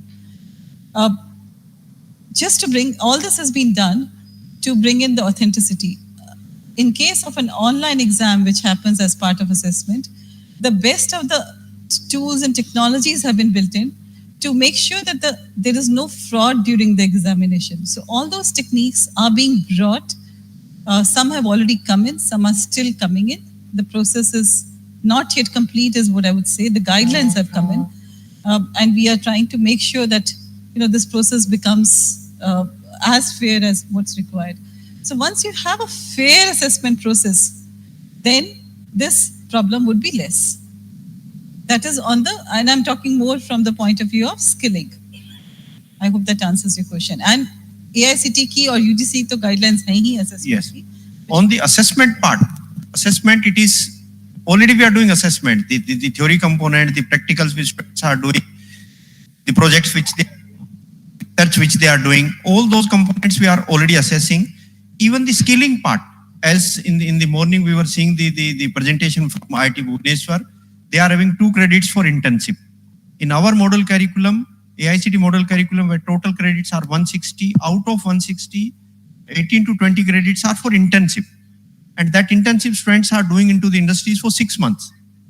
After doing that internship, when students are coming back into the institution, even there is joint assessment. The industry person, they are also coming while we are assessing the student. Even our academic people, they are also sitting and jointly they are doing the assessment. That really the objective which we have kept in our mind, that after doing internship or after doing apprenticeship, he should be able to do like this one. That sort of problems he should be able to sort it out. So that assessment jointly can be done. We can give the freedom to industry also for doing that assessment.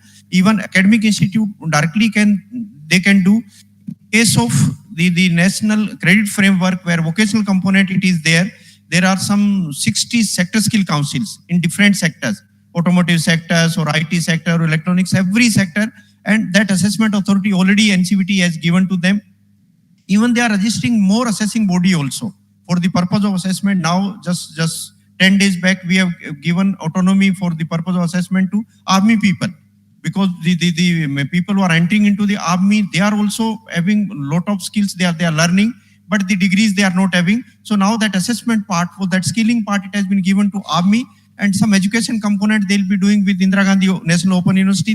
That's the education component, it is getting assessed by this national this Open University. So they'll be getting the degree also. Experience plus degree, jointly their assessment methodology it will be.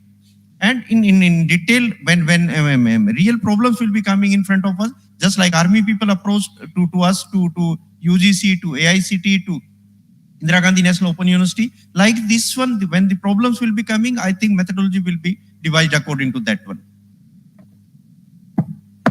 Yes, last day, just wait. That day, we can come back to you. Other side, yes. So we have 2 more questions before we close this panel discussion. Yes. Yeah, please go ahead. I am Dr. R.K. Samal from Veer Surendra University of Technology, Burla. Okay, so all the questions have been related to students. I'll ask one question related to faculty. So Madam has shown one lifelong learning in the slides. So with respect to that, we also have a program outcome of lifelong learning for BTech students.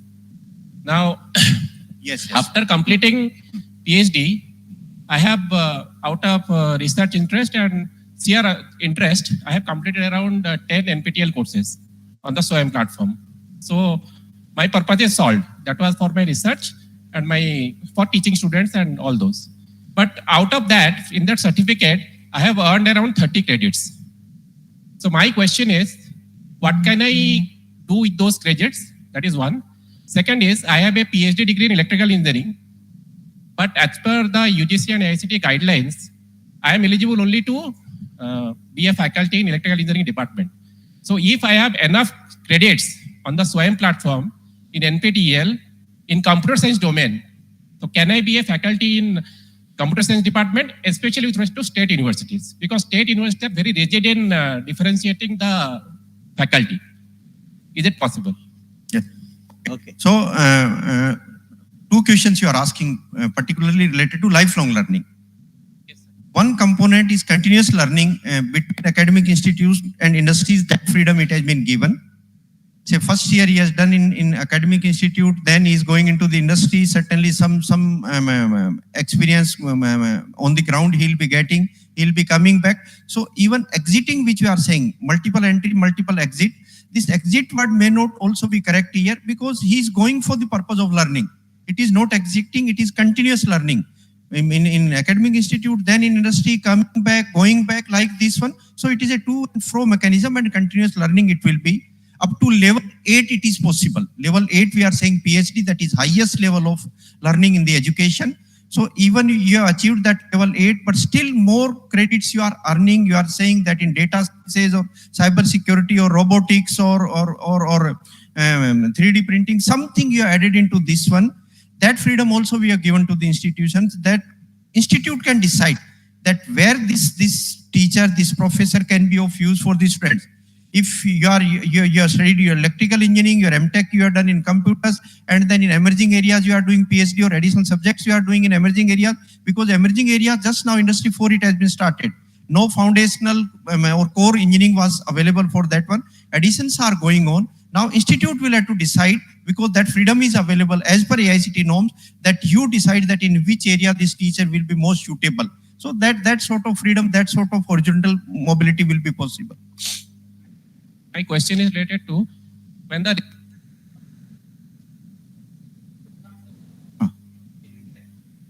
PhD in the relevant branch. So I have a PhD in electrical engineering. No, we are removed. That I am saying. We are removed.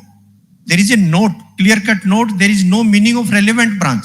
Now Okay, we are saying relevancy is depending upon the what he is able to deliver and what sort of students are getting admitted, because branches are changing. Now in our approval process handbook, we are having 400 branches. And earlier we have started with oil, coil and soil, civil, mechanical, electrical with 3 branches. So now continuously branches are increasing. That freedom already in our approval process handbook, even in our gazette notification, 7th page gazette notification, that freedom it is given, it is written. So that means, sir, if I earn enough credits in AI, I can be a faculty in AI directly. Otherwise, who will teach? But sir, state universities are very rigid on that because they directly follow AICTE guidelines. It is written there. In that I think sir has answered. The issue here is your Senate and other locally it has to be taken cognizance of this one and has to change this admission, the recruitment policies to some extent to take care of this one. So they have opened this window for that you can actually not necessarily to be in the same branch as per the AICTE. So can we move on to the last question? Okay, so this is Rahul Mishra from Kalinga University, Raipur, Chhattisgarh. UGC and AICTE has given provision to the students that they can acquire some credits through online courses, which can be offered through NPTEL or the SWAYAM portals. But there is a problem with that courses. If a student got failed in that assessment, then what to do? If a student get failed in the assessment taken by the online platform, NPTEL or SWAYAM, then what to do with the universities? In regular courses, what they are doing when they are failing? Same it is there. Okay. If in online courses, when assessment was being done by SWAYAM or by USL, by the university, if he's got failed, again he can reappear. But yeah, that's Or what in do, place right? of that one, another subject, if it is elective subject, another elective he can take. Credit is subject to assessment, passing the assessment. You need to Yes, wait. yes, just 1 minute. There are Sir, several same things. question. A student who has done 2-year BTech in electrical engineering, somehow he has got accidented, rested at house, got treatment, but now he is not eligible for further study. Can he be given diploma or equivalent certificate to their student, those who does not able to study at this present condition? Electrical engineering. There's a multiple exit. 2-year course he has done. Already completed. Some credits he has earned during those 2 years. Certainly he has studied. After that he couldn't already continue. passed. 2 year already completed. Already has passed. Yes, yes. And that time this norm was not there because restriction was there. Either he is failing or he is getting success. Nothing was there. No. Just like suppose I am moving from Bhubaneswar to Delhi. If I am traveling by air, they'll put a belt on me and some instructions continuously they'll be giving कि आपको ऐसे बैठना है, ऐसे खड़ा होना है, इस टाइम जाना है. So lot of obstructions were there. But now these obstructions it has been removed. Now I am traveling by train. Yes. And in between I can get down, I can go on that railway track, come back like this, and that freedom is there. So for that student, this freedom is there. After 2 years, again the learning outcomes which we are specifying that this much he should know about electrical engineering, he'll have to be checked for those credits, and undergraduate diploma it will be provided if he is eligible according to these criteria of learning outcomes which we are expecting on that today. basis, because this is the case of Kolkata, one True, of my colleague, true. and he has applied to that college even in diploma for that AICT, but he has refused. And later instead he has approached me, so I have suggested do COPA or do another course in ITI, and further he is doing some job just for living. See, So, we are till now in a draft of National Credit Framework. So Please, the suggestions will be taken. Yes. So we move on to the other one. Last question. Whoever gets up, they get the chance. He has got up, so he gets the chance. Myself, Dr. Pradeep Kumar Sahu, assistant professor Chhattisgarh माध्यमिक मंडल रायपुर. मेरा एक प्रश्न ऐसा है जो हमारे पास आया हुआ है हमारे बोर्ड में. यदि कोई स्टूडेंट 10th क्लास है, उसके बाद वह पास या की कोर्स जो है पास कर, क्या उस स्टूडेंट को 12वीं की समकक्ष मान्यता दी जाएगी? 10वीं क्लास दोबारा बताओ what you are asking. 10th class he has done. 10 class pass करने के पश्चात वह स्टूडेंट पॉलिटेक्निक कॉलेज या ITI की कोर्स जो है पास कर लेते हैं, तो उस स्टूडेंट को 12th के इक्वल माना जाएगा? यही तो आज प्रेजेंटेशन दे रहे हैं. हाँ, ये प्रश्न आया हुआ है सर, हमारे बोर्ड में आया हुआ है. आपने बताया जी. अब जो ये क्रेडिट फ्रेमवर्क बन गया है 30th नवंबर तक हमने पब्लिक के जो है इनपुट्स के लिए रखा हुआ है. Probably some 1 month more it will be required कि बाकी सजेशंस आएंगे, इनको फाइनलाइज करेंगे. इसके अंदर लिखा हुआ है it will become now rule in the country कि 10वीं के बाद अगर 2 साल उसने पॉलिटेक्निक का कर लिया है या 1 साल पॉलिटेक्निक का कर लिया है, कुछ उसका लैंग्वेज का उसको जो है सब्जेक्ट का एग्जाम देना पड़ेगा, उसको 11वीं का सर्टिफिकेट मिल जाएगा, 11वीं के इक्विवेलेंट भी. और ITI का भी 1 साल कर लिया है, उसका सर्टिफिकेट ऑफ वोकेशनल एजुकेशन उसको मिलेगा. 2 सर्टिफिकेट मिलेंगे, एक तो 11वीं का, एक सर्टिफिकेट ऑफ वोकेशनल एजुकेशन.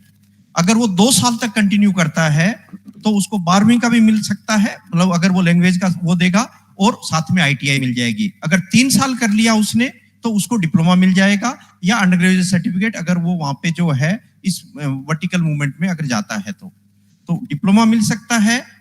और 12th का ऑलरेडी उसको 2 साल के बाद मिल गया, और उसके बाद अंडर ग्रेजुएट सर्टिफिकेट अगर 1 साल उस पैटर्न में मूव हो रहा है.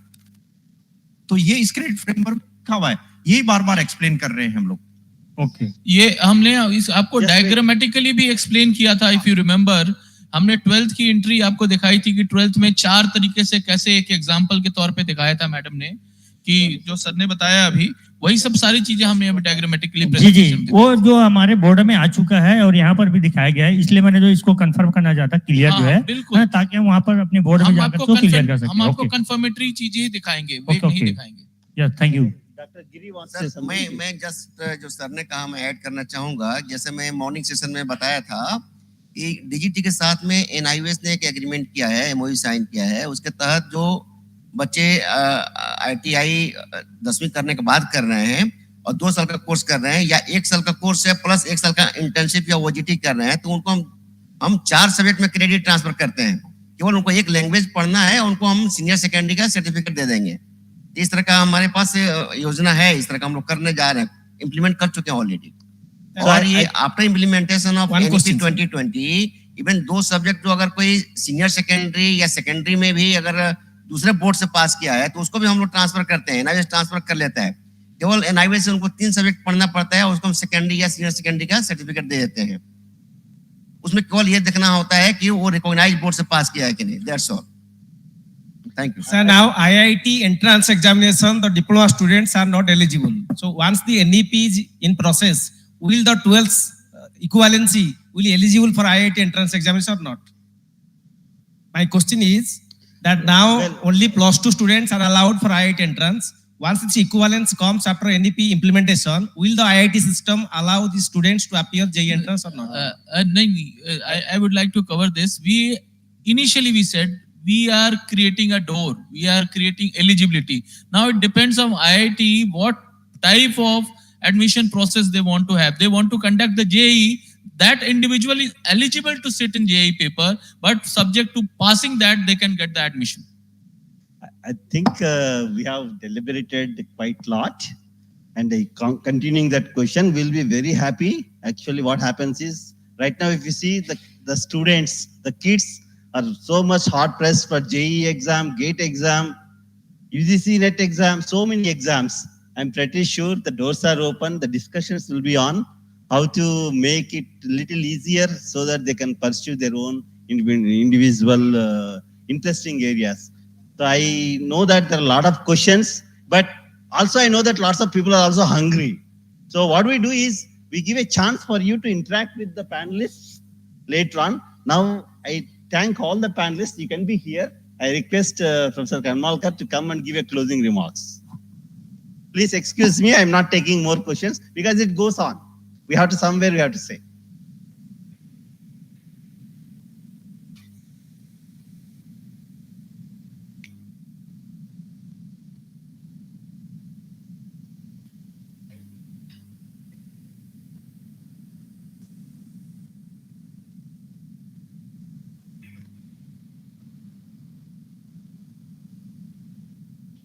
So as a part of my closing remarks, I promise that one person said they have implemented. Can you please stand up, and I forget your name.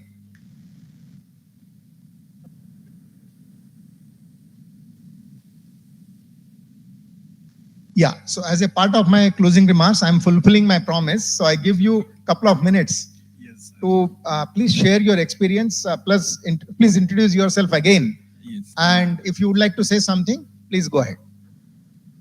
So I am Ashwin Sahu, Dean Academics, C.V. Raman Global University, Bhubaneswar. So regarding this implementation of NEP 2020, actually we implemented in full fledged from 2021 onwards, like last year we revised our syllabus. We took a benchmark of model curriculum of AICT and other good university in India and outside. And my colleague, all are sitting here, they have actually participated in framing all the syllabus. I will just outline what exactly is inside. So if you'll see, like Sir has shown like core subject, elective subject, open elective subject, project, internship. That was the old traditional things, what it was. And we also come out of that system actually, but after NEP, we reframed.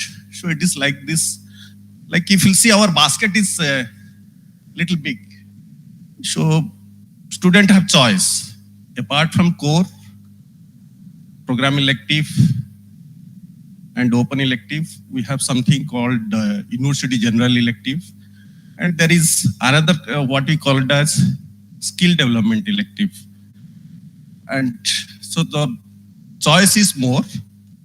And finally, as usual, like every university, they confine their 8th semester for either the project work in the university itself, or it is like go to some industry, like those who have particularly been placed, or go to some R&D, or you go to some institute of eminence, and you go there, spend 3 months, 3 to 4 months of time, do some work. And like sir has told, there will be a joint evaluation. That practice we do actually. And regarding university general elective, I will say some sample. Right from first semester, we have something called design thinking. Then another is patent and IP. Then something called emerging materials and biology for engineers. So these are becoming compulsory apart from regular physics, like engineering physics or engineering chemistry courses. And in fact, like mathematics usually is taught in the first semester, second semesters, and third semesters. And computer science, they have some courses in the higher semester of program, also some mathematics programs is there. And if you see our university general elective, other basket is something like accounts, statistics, then TBI, yoga, NCC. So the basket is little big, which is usually being given in the 5th and 6th semesters. And usually we confined all the core subjects, like first years is common. Like we have taken the chemistry for the computer science branches and put some other things like some additional programming. And second year totally devoted to core. And 5th semester onwards elective starts. That is program elective. And 6th semester onwards open elective starts. 6th and 7th. And the skill development elective starts from 3rd, 4th, 5th, 6th. So the students have more choice. And this minor program, we have provision of taking from 5th semesters or 6th semester, depending upon the eligibility criteria, like as you have mentioned, like 7.5 CGPA. Those are brighter, they can take additional things. So the basket is like this. And coming to experiential learning, actually it is some sort of assessment. It is incorporated into the assessment of every theory or sessional. So like there will be a formative assessment, there will be summative assessment, and the formative is like we have 70%, sorry 50%, summative is 50%. So like it is again, there is a basket for like this much mark is given to assignment, this much mark is given to like a quiz, surprise test. So all these things, and there is some major component in the formative assessment goes towards experiential learning. So it is like we are doing, so I was looking for like how others are doing. So that was my actually curiosity, why I asked the questions, how you actually implement this experiential component in the formative assessment. Of course, there will be mid-sem, there will be end semester assessment, that's how it goes. So like we have academics, experiential learning, and there is a skill development elective component, which a student completed by 7 semesters. So he applied all his knowledge in the 8 semesters, the project. So in the coming days, actually, we are planning to have project interdisciplinary. So electrical student need not be with his classmate. He can combine with the other branch of engineering to come out with a better project, better product. So it is how like, that is a practice what we are following now. So I was looking for something, if anything is available better than this. So that's okay. So others have heard you, and I think they will contact you if they would like to know more about how you are doing and things like that. Huh? Thank you. Thank you. Yeah. So as closing remarks, I would just like to mention that clearly for implementing this credit framework, all the institutions should be aware of learning outcomes, assessment procedures, and levels of thinking. Now, I have been on the review committees for several institutions, and what I find is that the awareness about learning outcomes is not as much as it should be. So I mentioned in my opening remarks that usually there is a tendency for people to comply with a new policy but not actually change. So I'll give an example of this. When I went for reviewing several institutions, I asked for the question papers because they all had their learning outcomes written out, and it was shown that they're achieving all the learning outcomes. So I said, I want to see the actual question papers. And when I saw the question papers, what I found was the question papers were same as they used to be earlier. Only thing is a particular question would be mapped to a certain learning outcome. For example, they would say this question is critical thinking level. This question is memory level. This question is application level. And overall, 10% critical thinking, 55% application, and so on. The math works out very well, but question paper hasn't changed. So the question which is supposed to be at critical thinking level is actually simply a described question. So the problem, I think, is there. Right? This is an example of compliance, but no change. So unless there is an awareness about various thinking levels, and unless the methodology of the pedagogy itself changes so as to activate those levels in the students, right, all these things will not be possible to implement. So in closing, I would like to say that all institutions should conduct programs to implement, to first understand what is the meaning of learning outcome, learn how to write learning outcomes, and actually adjust their pedagogy to achieve those learning outcomes and assessment procedures. I have also found that while people can state what are the various levels of thinking, such as memory, application, evaluation, synthesis, they do not know if they are given a set of questions and they are asked to map, this question is at which level of thinking, people are not able to do it. So I think that a training program in writing learning outcomes, in recognizing levels of thinking and proper assessment procedures, this will be very important and essential to actually implement this national credit framework. I think with those remarks, I would like to close. I think because there are several questions. Thank you, Professor Karmakar, for his good remark, good closing remarks. I think you want to say something? Thank you everyone for sparing time and giving your valuable suggestions on this report. As we know, there are many questions, and due to paucity of time, we have not been able to take all of them.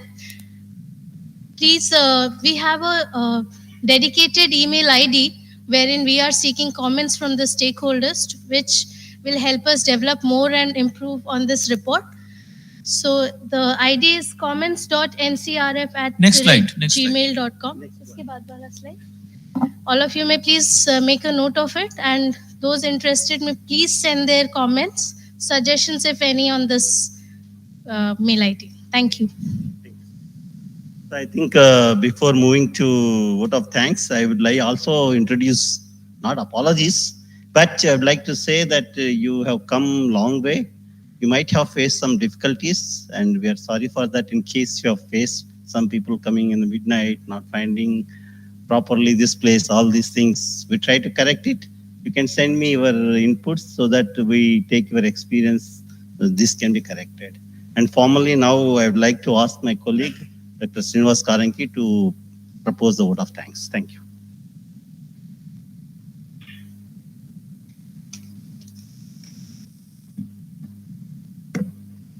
Good afternoon, everyone. I, Dr. Srinivas Karanki, currently working as an Associate Professor in School of Electrical Sciences and President Gymkhana of IIT Bhubaneswar.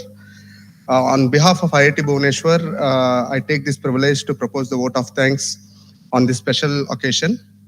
Our heartfelt thanks to our Honorable Ministry of State for Education, Dr. Subhash Sarkarji, for sharing his experience and thoughts on National Credit Framework. A sincere gratitude to Dr. Nirmal Jit Singh Kalasi, Chairman NCVET, and Dr. Neha Pahuja, Executive Member NCVET under Ministry of Skill Development, for giving the details of the National Credit Framework. Sincere thanks to all the panelists for patiently answering all the questions and also telling how the framework is going to be implemented in the near future. Sincere appreciation to our Honorable Director, Professor Karmalkar sir and Professor P.V. Sachyam, Nodal Person and Dean Students Affairs, IIT Bhubaneswar, from bringing together all the stakeholders across 7 states on a single platform for taking steps towards strong nation building. We also thank our Professor N.C. Sahu, Dean Academics, for sharing his thoughts about the academic ethos of IIT Bhubaneswar. I must mention a special thanks and deep sense of appreciation for the Office of Dean Students Affairs for making the necessary arrangements and making this event a grand success.